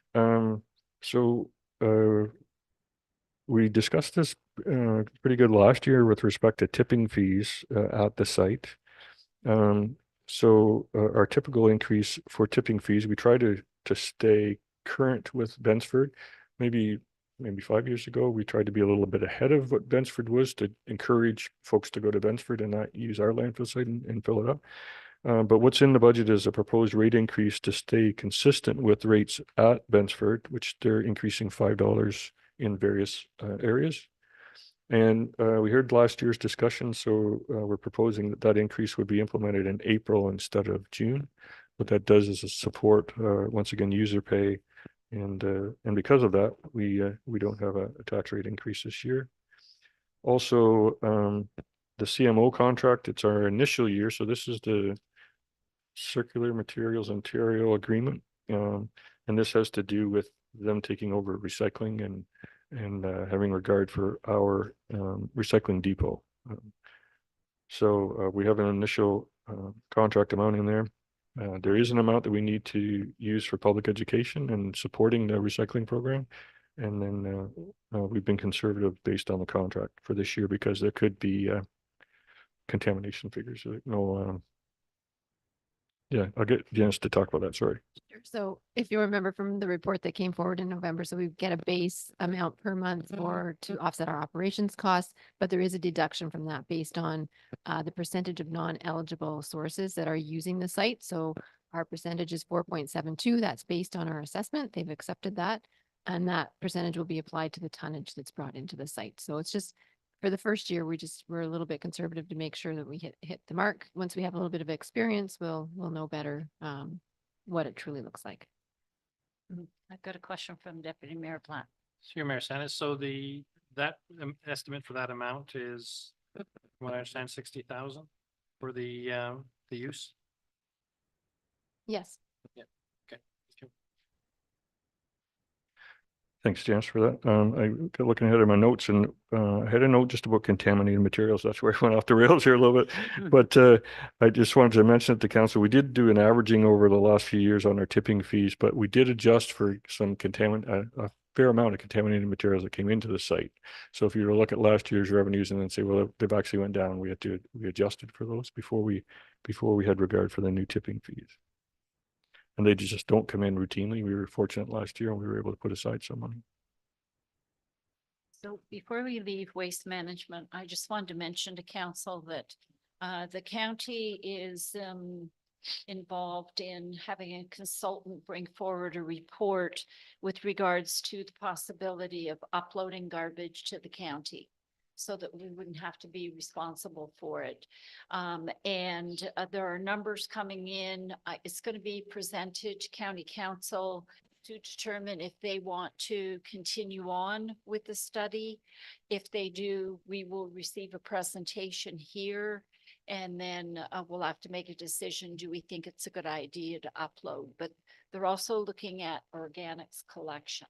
So, yeah, there's a bunch of things. It's supposed to save us money and it would cut down on greenhouse gases because there'll be less trucks on the road.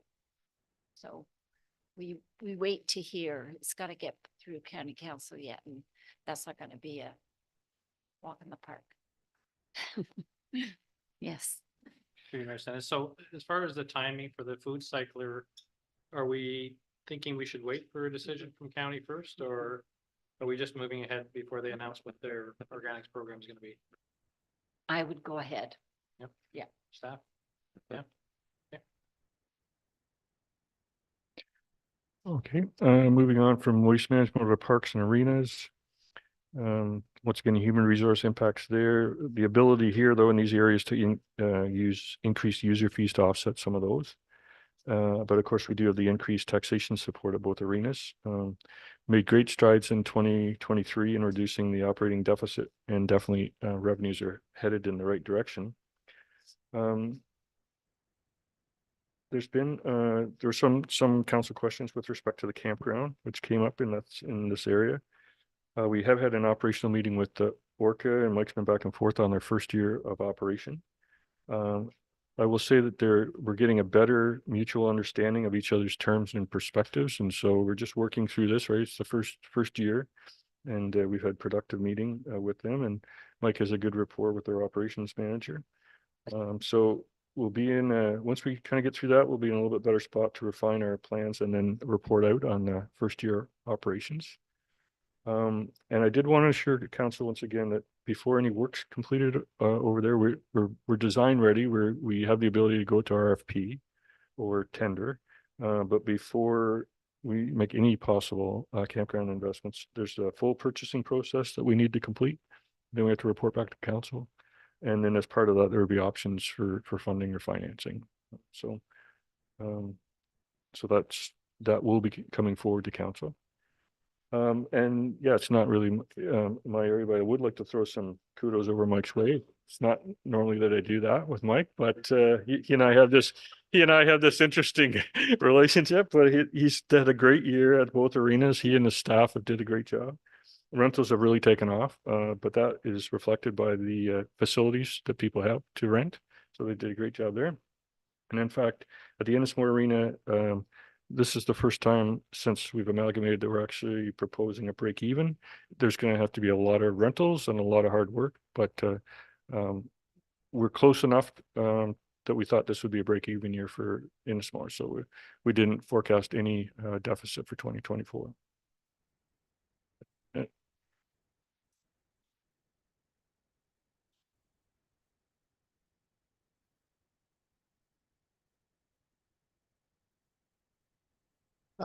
Through you, Madam Mayor. The floor is 52 years old, or 51 and a bit years old, and Simco, who are the refrigeration contractor at both arenas, have said that it's something we really need to have a good look at. So we met with some concrete contractors, sent them pictures, sent them some information, and they said that you can't make a better floor than what we have. That if it does get replaced, it would, the concrete itself won't get better. It'll only get worse. They just don't make things like that. However, that doesn't mean that the pipes within there, they can't say anything about the pipe and the refrigeration and all of that. And that is what Simcoe is more concerned about. A few years ago, a decade ago now, I guess, slightly more than a decade ago, we had an issue with the floor in Lakefield, and that's what we're really concerned about. We're not planning on doing anything for this year because of the very good reports from the concrete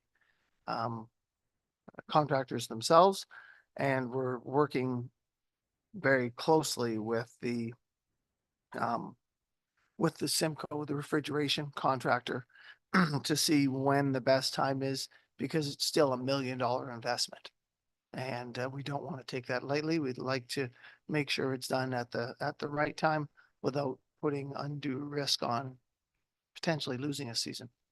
When we're talking about $300,000 worth of ice rentals, we certainly don't want to jeopardize that, because zero will not happen with that time. But we're not in a situation where we're at risk of, well, we do not feel that there's a high risk right now. So if we take a year or 2 years to get a really good plan together, I think that's the best way we can do it.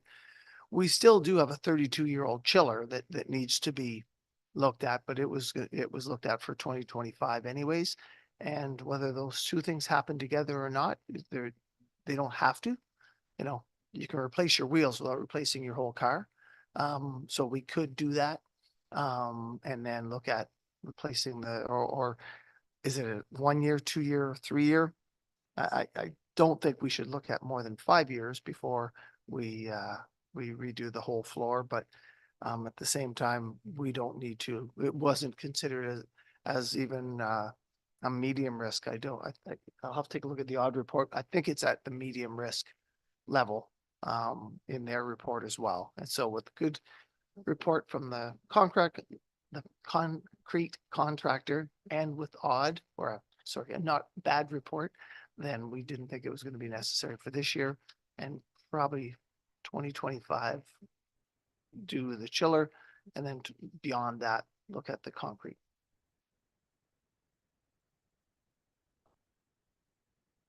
Thank you, through Mayor Sanders. Just to jump back to the Lakefield campground, we had a conversation the other day about my thoughts. And so again, I think you were pretty clear that the report will come back to council on how the financing for that infrastructure would happen for the campground.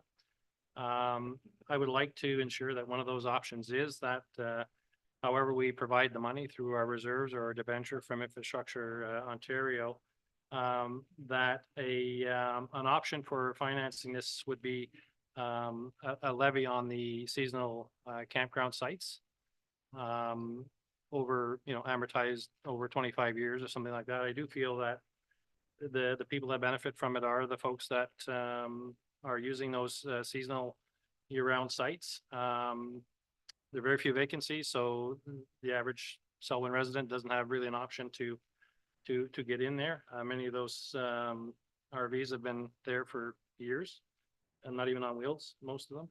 So I think that should be one of the options on how it's financed through a levy, a special levy over how many years it takes to pay that off with interest, of course, because we're going to have to pay or we're going to charge back interest on our reserve, or if we get an Infrastructure Ontario finance, we're going to pay interest to them as well. So I'd like to see that as one of the options that Manager Finance brings back on how to recover those capital costs to do that upgrade and improvement to the water and wastewater in the campground. I think we're maybe a little premature in bringing that forward. I haven't seen a report, so I don't know whether we should be passing a motion now about that, or you're just giving them a heads up. If it Because- requires a motion, I'm prepared to do that, but I don't think it needs to at this point. Just asking that be included as one of the options within his report on how to finance the capital to do this upgrade and to the water and sewers in the campground area. I'm looking for direction here from the clerk. Do you need a motion or? Okay, Okay, thank you're you. good? Okay, all right, thank you. Wayne.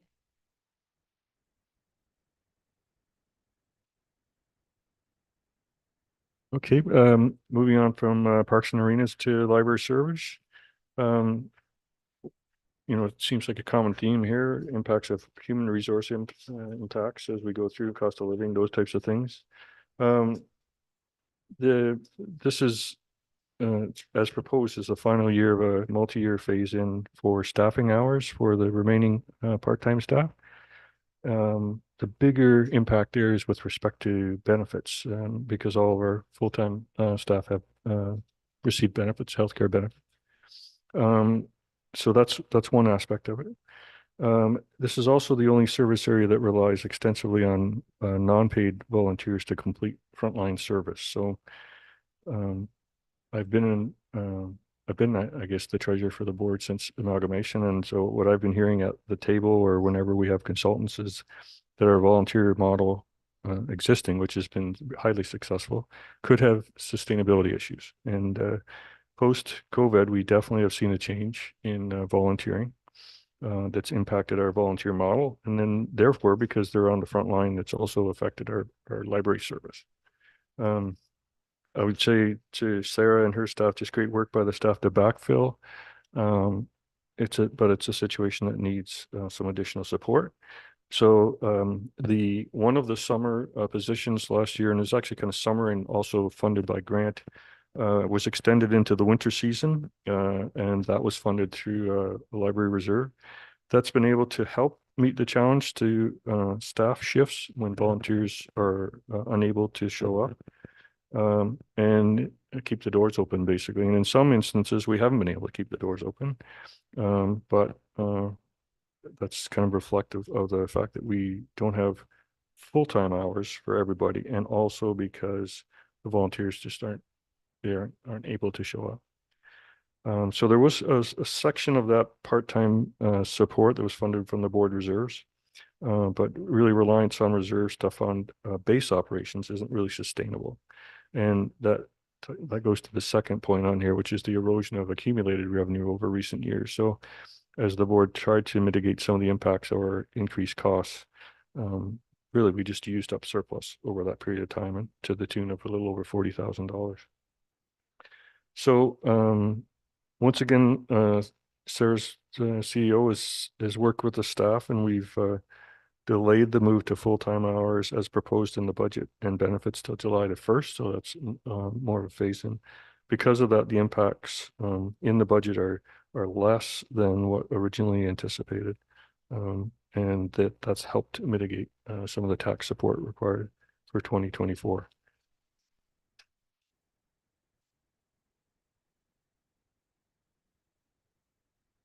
And so that takes us through all of there's a few other departments in there. I mentioned about the planning department before, which really any of the changes in there were offset through a reduction there and changes up to the bylaw enforcement.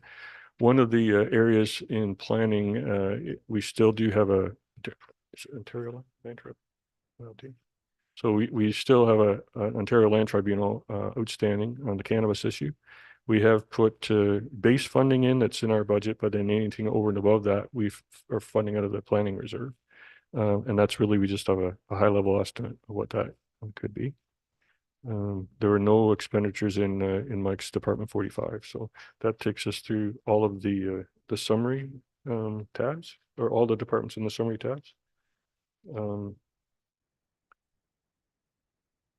That outlines how the work of the departments kind of come together in a financial document.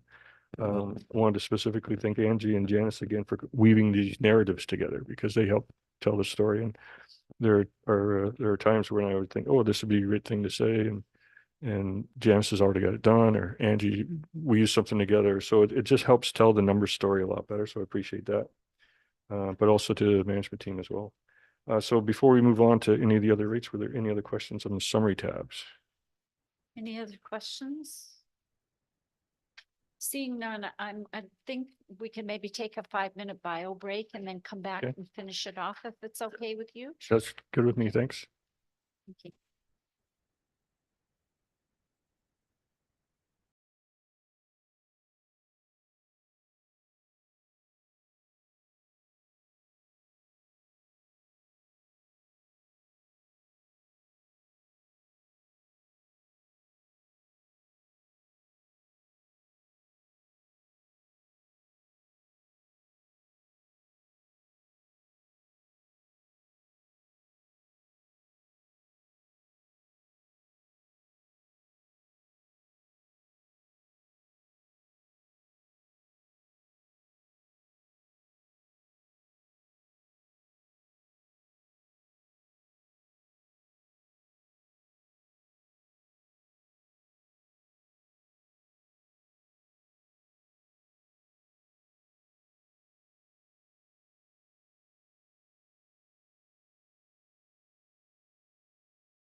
We're back on.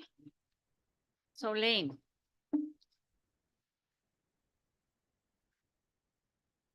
Okay, we'll move on to other levies. My clicker is not working here, so I'll get you to just advance it one slide. This one. Yeah, there we go. Thank you. So Orca levy and police area rates. So with respect to Orca Autonomy Conservation, our portion of their levy is just a little shy of $250,000. It's up about 7,500 over last year's at 3.1%. And I should just clarify, maybe last time we talked about it, I had it broken down with operating and capital, but it's actually only operating this. There's no capital included in this year's. And it's all treated as an external levy with a separate tax rate. So it's transparent on our tax bill. We get into policing rates in our rural wards. So OPP, we did have a year-end adjustment for 2022. We're always 2 years behind our current year. And so that charge is about $4,600 and will impact the accumulated revenue number. We did receive our OPP estimate and it just went up marginally at $5,400. So our area rate levy is going to go up at just a small amount, but you'll see in a few slides here that our actual amount of taxation has went down for OPP. It's because of the magnitude of the increase in assessment versus the small increase, right? So I just want to confirm that. And in particular, the Smith ward, the assessment increase in the Smith ward was significant this year. So that's part of that reason. Policing costs in Lakefield, it's a more substantial increase in 2023, about $32,000. And since we last spoke to council about policing, we have actually received a late chargeback from the city related to 2023. I can say it's the first time that we've ever received a chargeback since the start. It's referenced on the invoice as additional overtime in 2024. But as I mentioned, I'm sure there have been other years that there's maybe been some overtime, so I'm not really sure that it referenced some additional reconciliation documents that aren't there. And under our agreement, we're supposed to actually receive documentation from the city treasurer in terms of a sign off. So I have a feeling that it just went out as a bit of a routine invoice that was going out. And so we haven't paid it, obviously, because I still need some backup. But I just wanted to let council know that there could be the potential there for a chargeback. And the numbers, it's about $17,000. So it would have to come out of accumulated revenue. That amount would be accrued back to 2023 because I had to do it last year. So it wouldn't impact this year's budget directly. So now to move on to the impact on the typical homeowner. No reassessment year, as I mentioned, so there's no change in the CVA for our typical homeowner. So it's hanging in there at that 314 number. So when we apply the tax ratios, the rates and everything against the assessment to that homeowner, the general municipal increase would be $34.38. So that increase is 4.45%. The OPP would have an area rate decrease of $2. So it's a decrease of just a little less than 1%. So, but then when you compare it overall, the total municipal rural is a increase of $32.35 or 3.3%. And that's an impact, of course, of municipal and police only. I've got a question from Deputy Mayor Black. Thank you through you, Mayor. So the 3235, is that per 100,000 of assessment or is that for the 314,000 average? That's for the 314 average. Cool. Yeah. Okay. Assessed. Yeah, Yeah, assessed and- value. Yeah, not yeah, real value, yeah. assessed value. Yeah, and I do recognize that some municipalities provide that every year. Janice and I chatted about it. We can provide that when we bring back more information on tax rates. So it amounts per 100, because that is in a year that you don't have reassessment, that is a good number to look at. In a reassessment year, it isn't comparing apples to apples, but in a year that you don't have a reassessment province-wide, it's a good number. So we'll include that. We do have some other documentation just on tax rates across the municipality into 2023, those types of things as well that we could bring forward. I think a lot of times though, when, depending on how this goes out in the media, I don't know if Megan is going to prepare a release, but people make the assumption when we talk about the assessed value that they think, well, if I was gonna sell my house, I got a lot, you know, my house is worth twice that. They don't look on the tax bill at what their assessed value is, which is much less than what the actual sale value would be. So if Megan is going to be doing some kind of a media release, I'd like her to highlight that. Like you have to look on your tax bill to see what your assessed value is. Okay, and definitely the amount per hundred, that also helps clarify that issue for sure, yeah. If I could ask. Yes, I've got a question from Councillor Boyko. Yeah, this is, since communication was brought up, I'll ask it now rather than at the end where I was going to ask it. So will there be a communication that will go out in the tax bill that will talk about, well, essentially these two slides, that will include the pie charts that we did? So a communication will go out that'll clarify all of this? Yep, so in the final tax bill, which it's typically provided to the mailing house in June, in around that period, Yeah. there is a tax bill insert, and it typically always has the pies, you Yeah. know, just typical homeowner, all that impact, that type of thing, yeah. Perfect. Yeah. Okay, the tax, if I can ask another question, the tax bill that people have already received, it doesn't reflect any of this. The number that they received is still based on, It's still, yeah, Yeah. and really, it's just an interim bill. It's 50% of last year's taxes. And Right. so there's definitely, and we do get calls from folks, and as I have, yeah. yeah, and they're saying, oh, it's great, you know, and it didn't go up, or it went up this much, or, you know. That's exactly and what I was we keep- asked. Yeah, and we keep on saying, no, it's just 50% of last year, right? And it's the same routine since taxation began, probably, but I mean. yeah, Precisely, but yeah, that yeah. doesn't stop the call. So, Yeah, that's right, I'm yeah. glad that the communication is going to go out. It's going to be Yeah. clear with all of this, plus the pies that explain it. Thank you. Okay, so that was rural. So we'll go onto the village. As I mentioned, a little bit more substantial increase with the police area right there, but the general municipal increase is the same at $34. The police area right there at almost 26. So the increase there, it's $60 for that typical homeowner, and it's at 4.79% there. Once again, that's just municipal and police.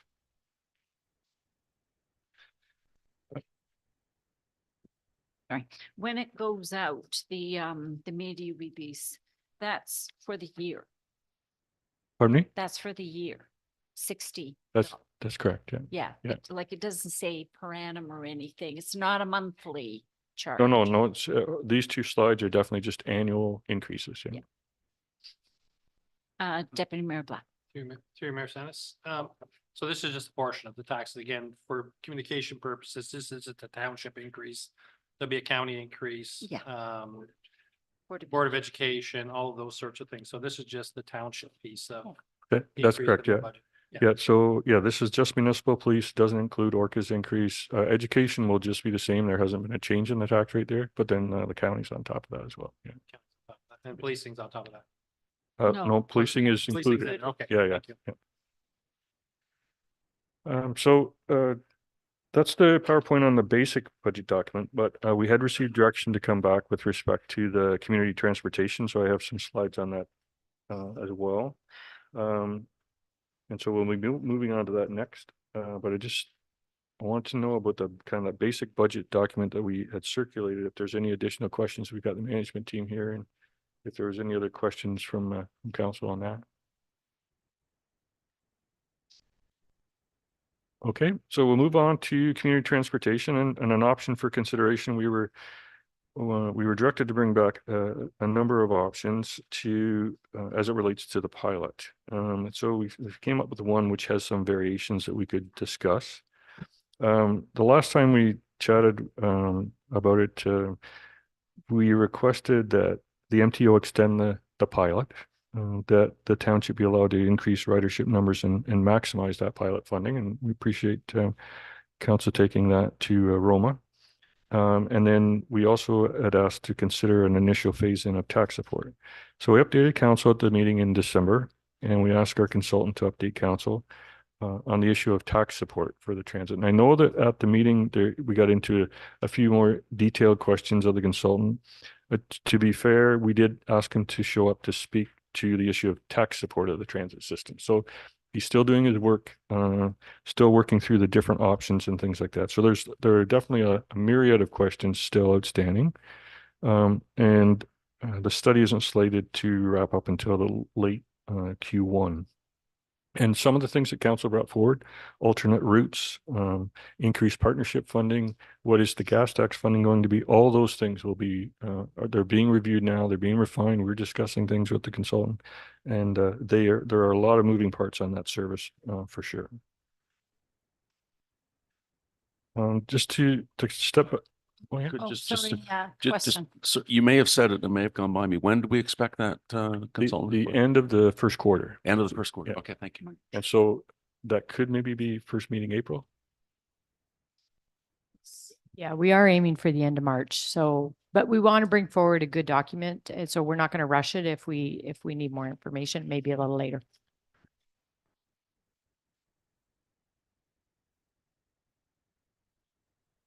Okay, and just to kind of step back a little bit, just on community transportation and the climate change action plan. So why are we even chatting about this, right? So at the core of the service and providing a community transportation service, there are two general areas or concepts. One is to prioritize public transportation and its increased use, and looking at it as a way to reprioritize transportation over prioritizing cars and passenger travel on a very individualized basis. So that's kind of one. So it's supporting those in the community that either don't have a vehicle or may have a vehicle, but they choose to use public transit. And the other is that once these investments are right-sized and refined and generally a made in Selwyn community transportation program, that's what the pilot's all about. The hope is that this would reduce greenhouse gases, and then we would have a single vehicle transporting multiple people instead of lots of vehicles transporting single occupants, right? So that's the goal, and that's really the goal of every community transportation system. And as I mentioned before, this is a pilot, so it's an opportunity to see what works here, what doesn't work, and how we can refine it so it is a made in Selwyn solution.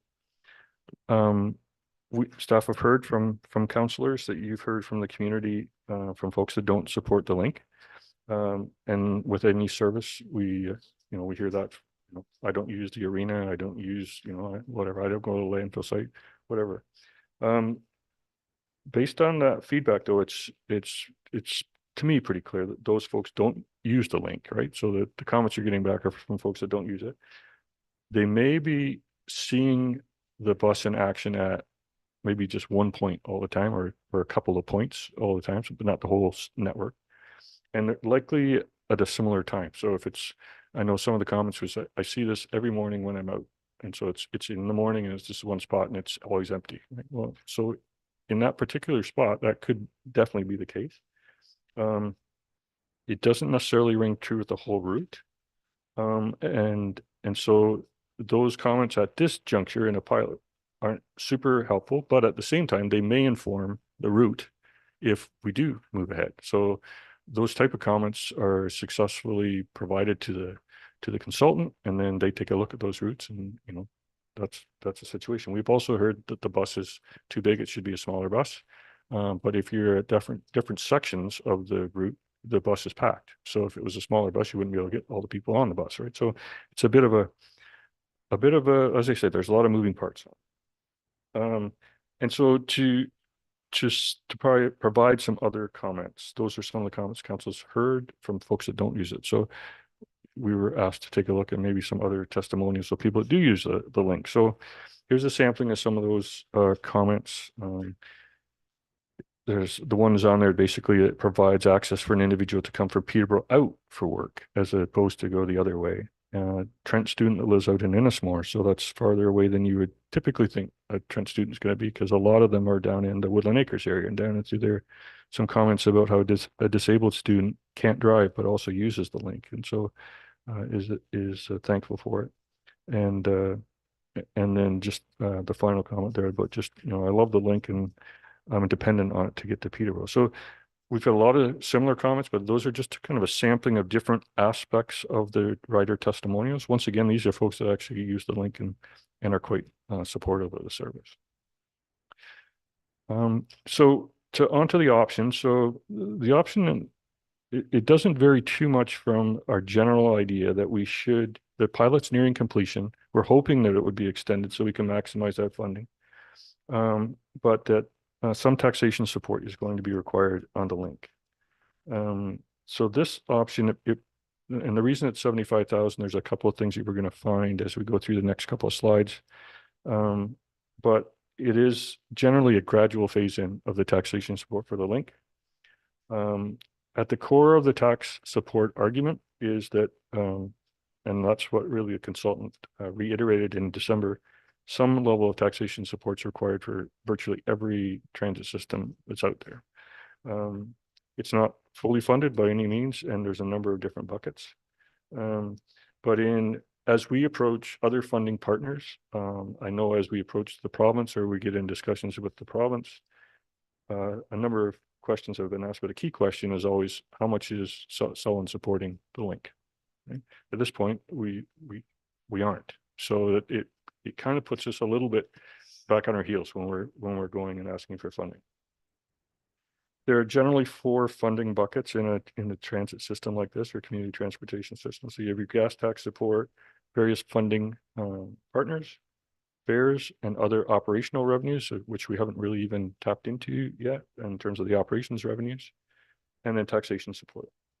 And so what's being proposed is a gradual phase in of tax support, and the 75,000, it isn't a magic number, it's just the start. So I wanted to just provide an impact. So once again, we go back to our typical homeowner. So $75,000 means $6.61 annually of taxation support. So that would increase the net tax levy to just a little over 430,000.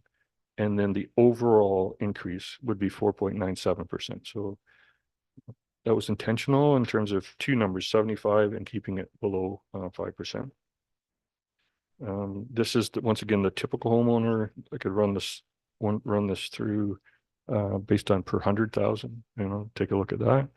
The other is if you looked at that in increments of 25,000, it's pretty easy to take a look at that number and just divide it in thirds as well, right? So that would give you an idea of increases. But at this point in time, that's what's kind of proposed as an option for council to consider as part of an additional levy on the tax budget. And we'd be available for questions. Yes. Deputy Mayor Black. Thank you, through Mayor Senes. Thanks for the numbers, Lane. I'm in favor of accessibility for sure. We have a lot of rural citizens that don't have access to transport, and public transit does have a positive impact on our carbon footprint for sure. Certainly going to wait for the report from the consultant to come back on options for moving this forward, but as it stands today, the operations will need a lot of work to make it a feasible operation for us to consider funding down the road.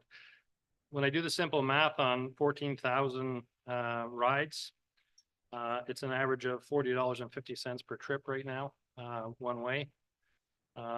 If I work out what our contribution from Trent and Sir Sanford is, which is 125,000, and they represent 70% of the 14,000 rides, which is 9,800 trips.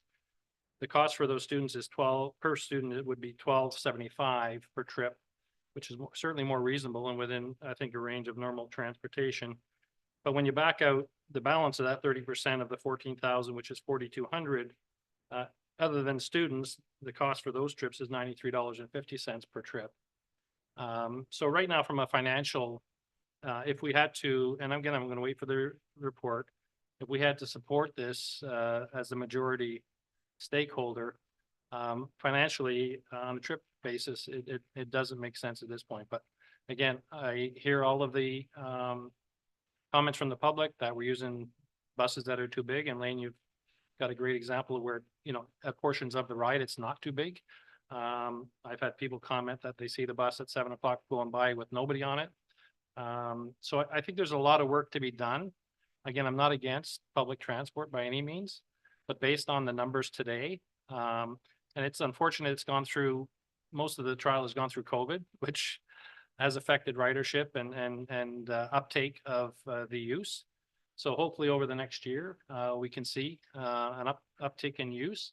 And I think our request to extend it will take it out 2 more years. Correct, into 2026? Currently, it will end in March of 2025. If 2020 we were able sorry, to we're in get, 2024, that's sorry. okay. Yep, Yeah. it'll be the first quarter of 2025. Yeah.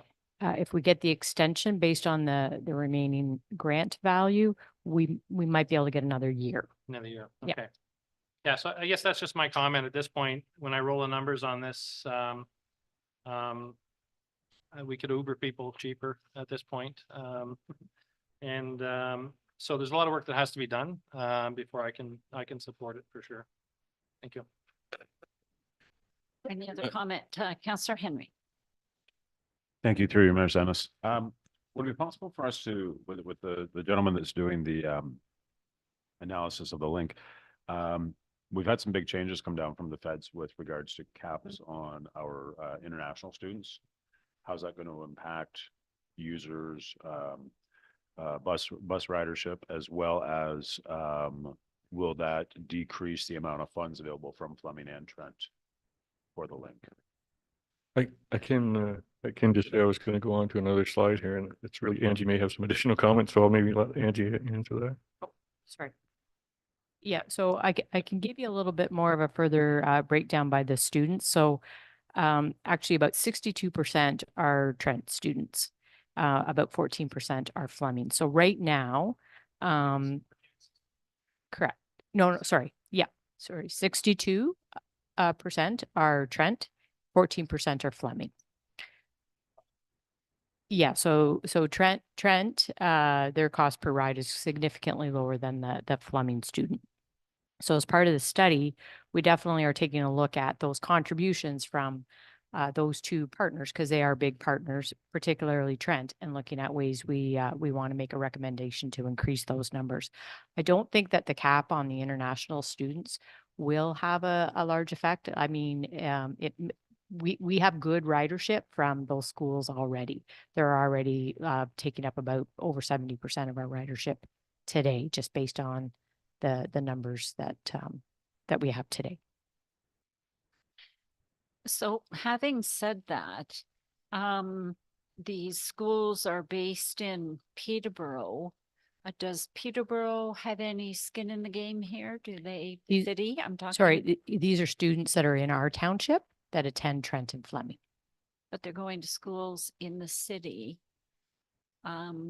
So it's helping the city as well with Well- their institutions. So is there any chance or opportunity that, I know the city provides the transportation mode and everything, but yeah, is there any opportunity to maybe have a chat with them? With the city? Yeah. Sorry, these students are in our township. I know. They're I our heard you. township students. Yeah, Yeah. So I'm not sure why the city would.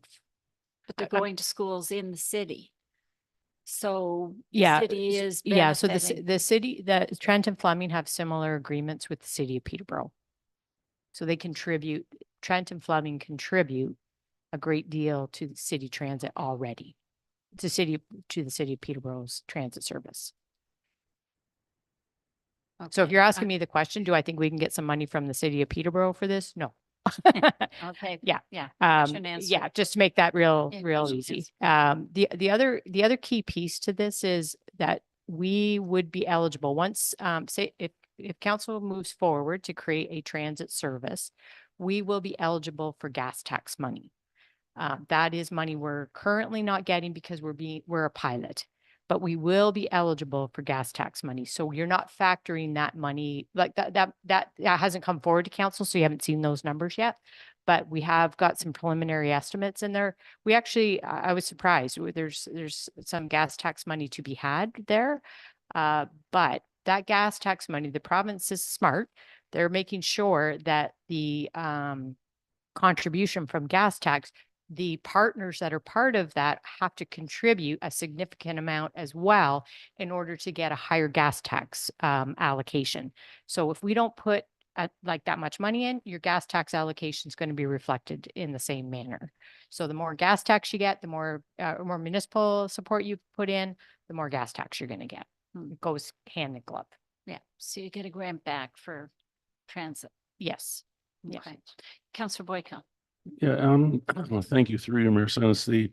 A couple of things. One is I support waiting until we hear from the consultant because as Lane said, and I quote him, myriad questions are still outstanding. And that is true. So I hate to make a decision when so much we still don't know. The other thing that I'll comment on is when the consultant gave it, I look up there because he was on the screen. When the consultant gave us the preliminary report, I think it was clear through the questions that were asked that he was giving us aspirational goals rather than hard data. And I'm hoping that he comes to us next time with some hard data. But before I see that hard data, I see the rider testimonials and I understand the value or lack of value of anecdotal remarks. But I want to wait until we see the hard data, and I hope that he does bring us hard data rather than simply aspirational goals next time. But I will not be voting for this until I see that report. I have a question for you. It's interesting that the amount of money that we have in our budget to go into the CIP is $75,000, correct? Yes. And what we're being asked for is $75,000 for here.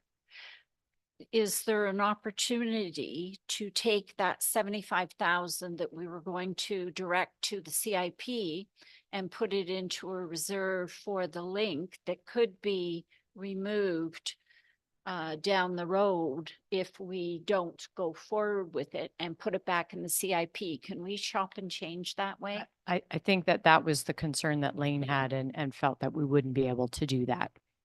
Well, but we wouldn't be direct, no, okay.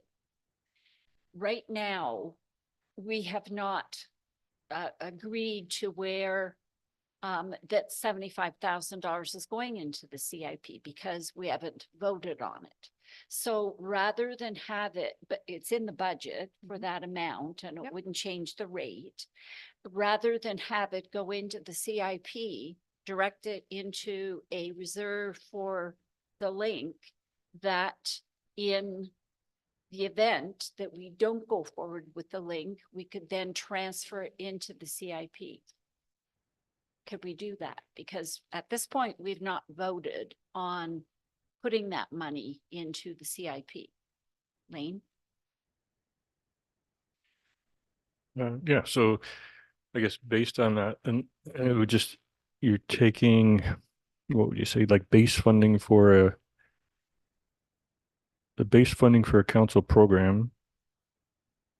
It would depend, I guess, on how we looked at that. We would definitely have to say there is no CIP allocation this year in the programming, right? But we have money in reserve to be used when and if needed. For the private financial incentives. That's right. Yeah. Yeah, it wouldn't help the argument of public realm investments for sure. And yeah, it's like one of council's core programs to support the private sector. So it would have to be very clear in our document that we are not setting that money aside this year for that. And instead we're allocating it to this other area, right?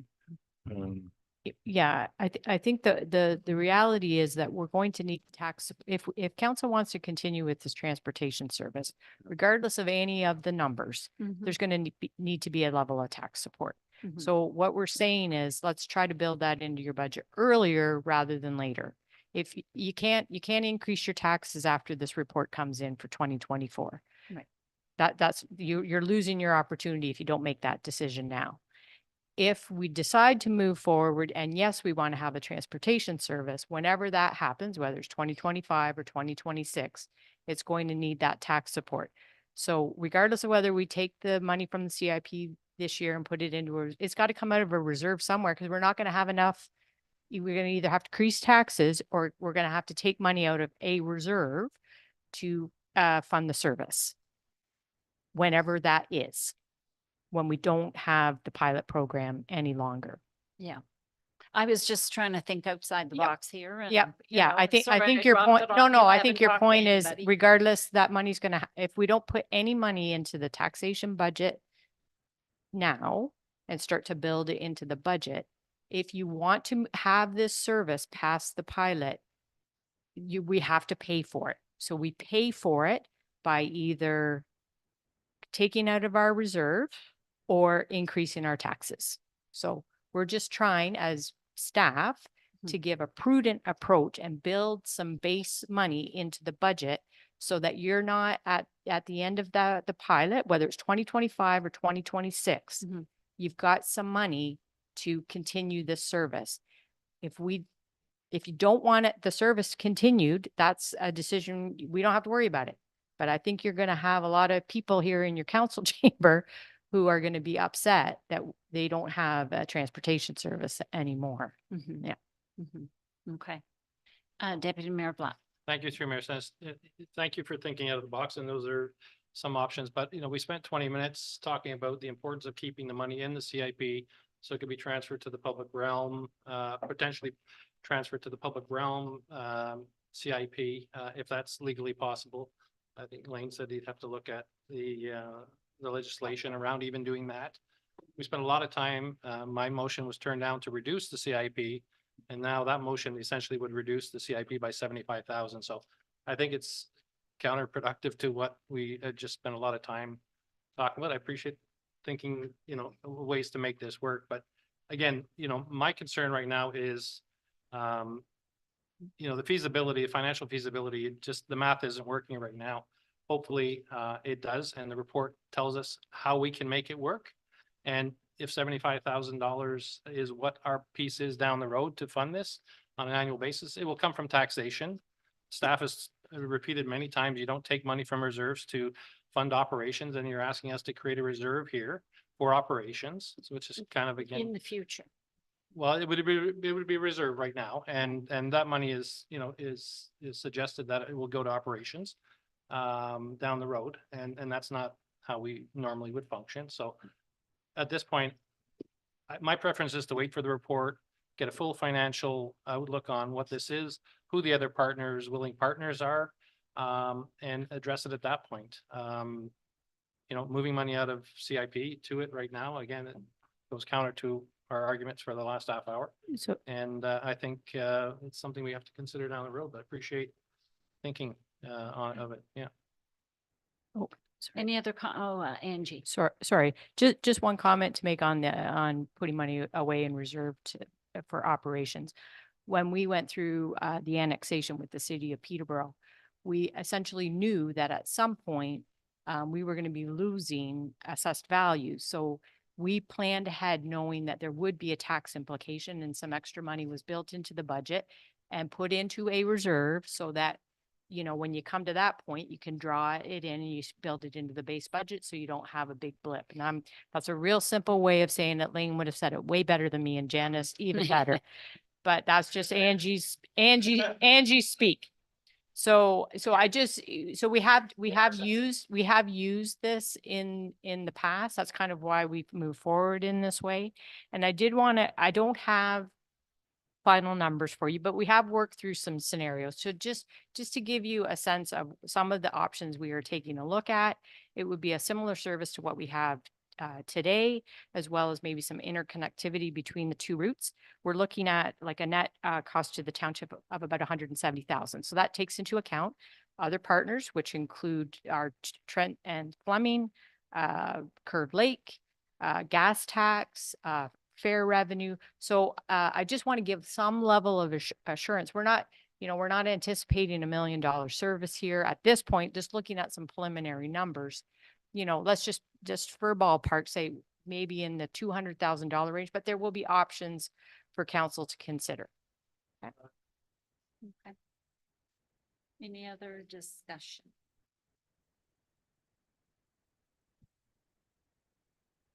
So are you looking for a motion? Yeah, so there is a motion, Madam Mayor, on the screen. So the only thing we would need to consider is that does have the transit levy in it. So it's up to council to determine whether that's the motion that's voted upon, or whether somebody makes a friendly amendment, pulls, I guess it wouldn't be super friendly. It would be, it would just be an amendment to take that out and then vote on the recommendation. Where's this recommendation? Second bullet. Yeah, it's just the last line of the second bullet. Oh, I see. Yeah. In transit levy. Councillor Boyko. I will move a motion that we support the second bullet with the transit levy removed. Well, it wouldn't just be the second bullet. Well, the motion Recommendation. is read or as written, but Yeah. with the transit levy removed.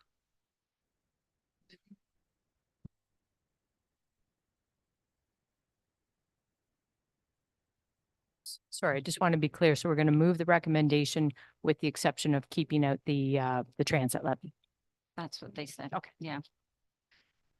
Any other comment or discussion? All right, I will call the vote. It's been moved and seconded.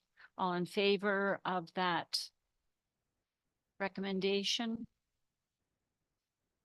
All opposed? Well.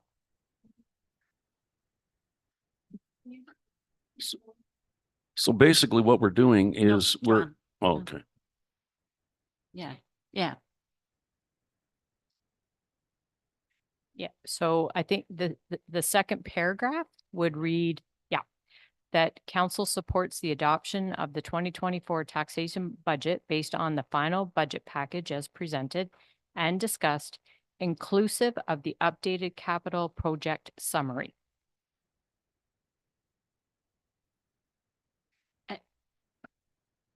On February 1st, 2000. Yes, sorry, yeah, so really the 2024. transit You just levy need would be transit. removed. That's what they moved and seconded. Yeah. All right, so are we clear? Okay, so, I had all in favor. Okay. All opposed? That is lost. Oh, the motion's approved. Yeah, sorry.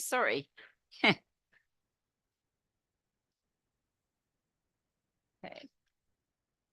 But the recommendation was all those other paragraphs too, so not just that second bullet. Right, okay.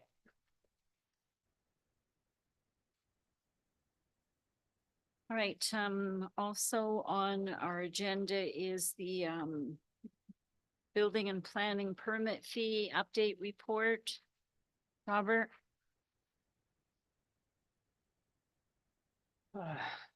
Thank you, Madam Mayor. My report before council today recommends council to endorse the proposed fee so that we may proceed to required public consultation with a public meeting occurring on February 27th, 2024.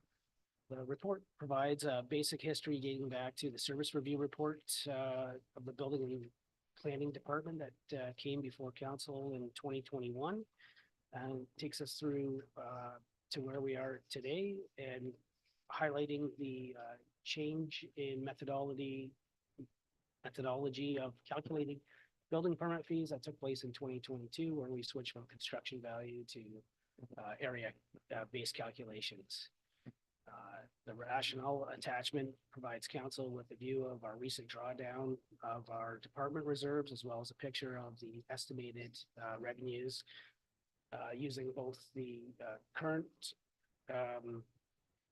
fees as well as the proposed fees. And if you have any questions about the specifics of those, I'd be more than happy to answer them.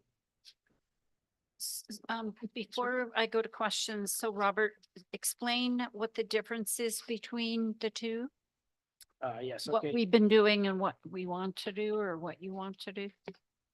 So when we switched to using area calculations in 2022, it coincided with a significant change in the market conditions with the rising interest rate environment and subsequent reduction in construction activity.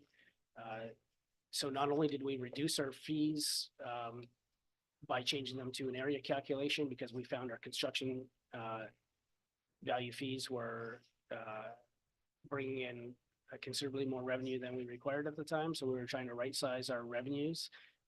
But what ended up happening, all the hard work done by my predecessor and staff, ended up being that we set ourselves up for the previous several years where we've had to significantly draw down our reserves because we've brought in insufficient funding.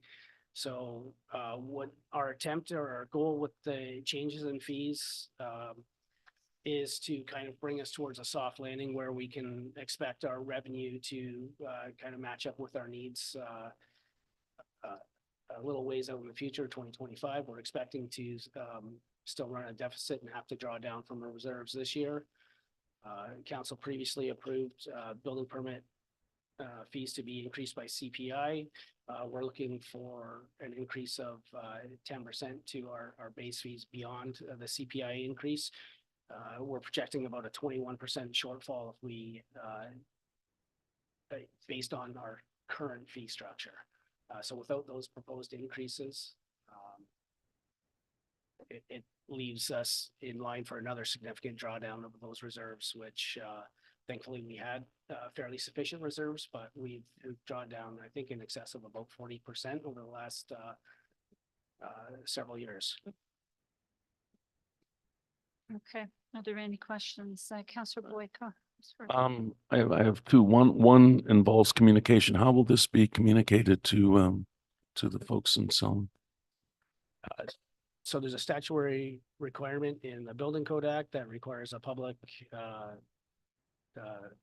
process to be held up. So we'll advertise for the public meeting, which is proposed to occur on February 27th.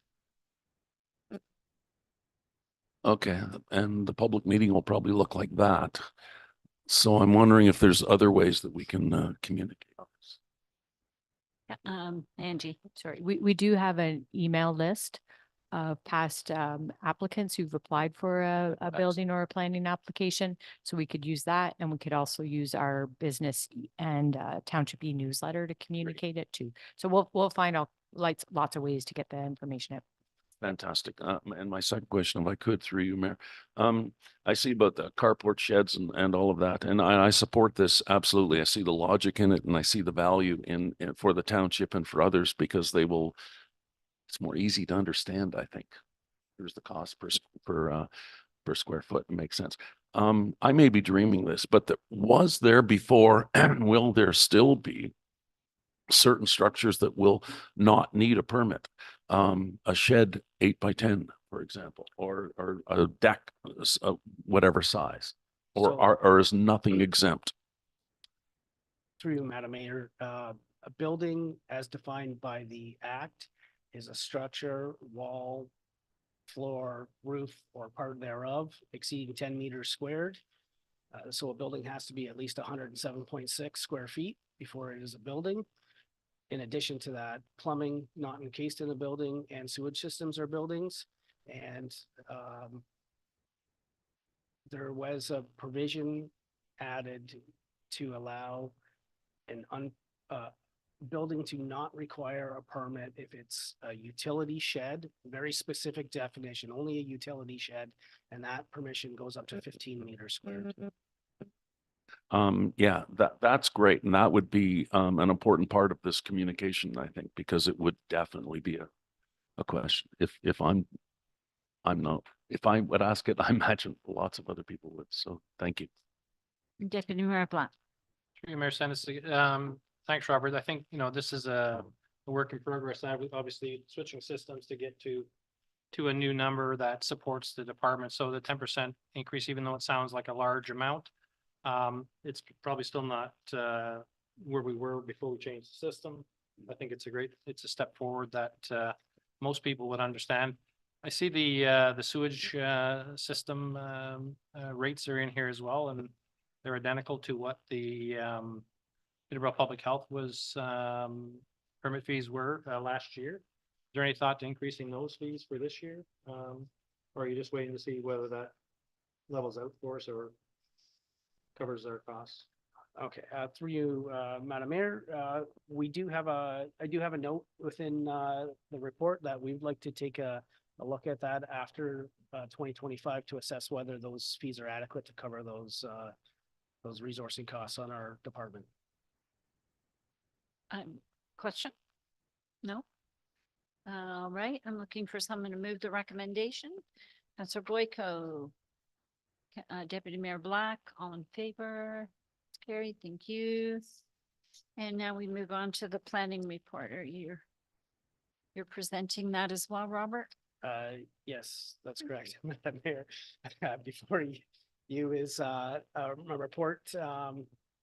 If, council will recall last, year, or approximately this time, we had a report come before you that, was, step 2 of a phase-in, of a 4-year phase-in, for planning fees to, aim to bring us to the level of 66% of cost recovery. Again, we've experienced some softness in our application numbers, but we are looking through this report to have council approve both steps 3 and 4 of that proposed phase-in. Council, if you recall, had asked that we bring a report forward to assess step 3 and any future increases. Last year, when we had the second step increase approved, one of the additional highlights and an area where we as staff spend a lot of time would be on our pre-consultation processes for zoning bylaw amendments, assisting with official plan update amendments and site plan control. A lot of our other municipalities in the area, about somewhere between half and 2/3 of the other municipalities that we've used as comparators have been charging a pre-consultation fee to help recover some of those costs. So I have included as an option quite a modest fee to assist with the amount of time that we spend, and that has been highlighted in the attachment for your consideration. Questions, comments?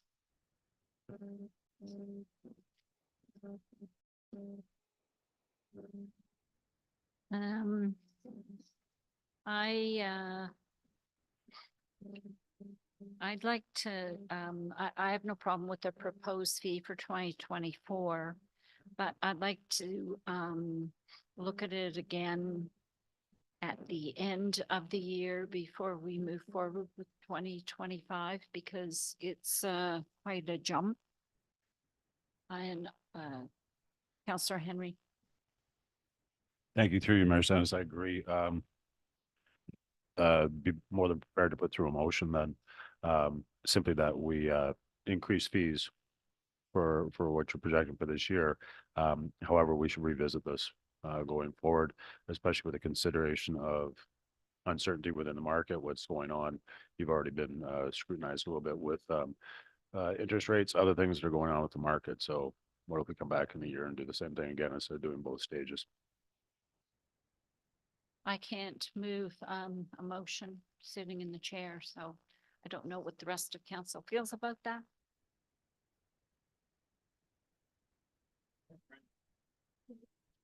Brian just moved it. He needs a second. I'm gonna have a bowel move. This gets up. Councillor Koulis?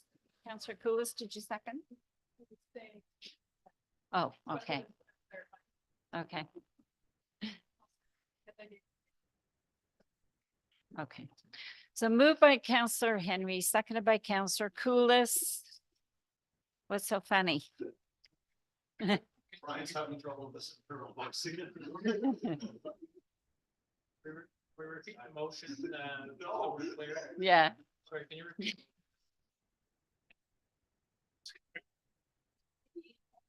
Yeah, maybe now you can. Sorry, yeah. So basically you're approving the planning fee rates for 2024 only, and that a report would be brought back at the end of 2024 to discuss the 2025 rates. All right. First quarter of 2025. Yeah, okay. Everybody, are you okay with that, mover? And the seconder? Okay, all in favor? It's carried. Thank you very much. All right, we have no consent items and no other business. Before we deal with the confirming bylaw, I just wanted to thank, Lane and all the staff for all the work you've done. I know that the number that you came back to us with was nowhere near what we ended up getting. I appreciate you whittling down to something that's acceptable for all of council. And I appreciate all the managers and staff for all the work you did to help to get there. So thank you very much. Great. Thanks very much, Madam Mayor. And yeah, definitely it's a team effort and I appreciate all the support we had. I'm looking for someone to move the confirming bylaw. Councillor Henry, Councillor Boyko, all in favor, that's carried, and a motion to adjourn. Councillor Henry, Deputy Mayor Black, all in favor, it's carried. Thank you. Thank you.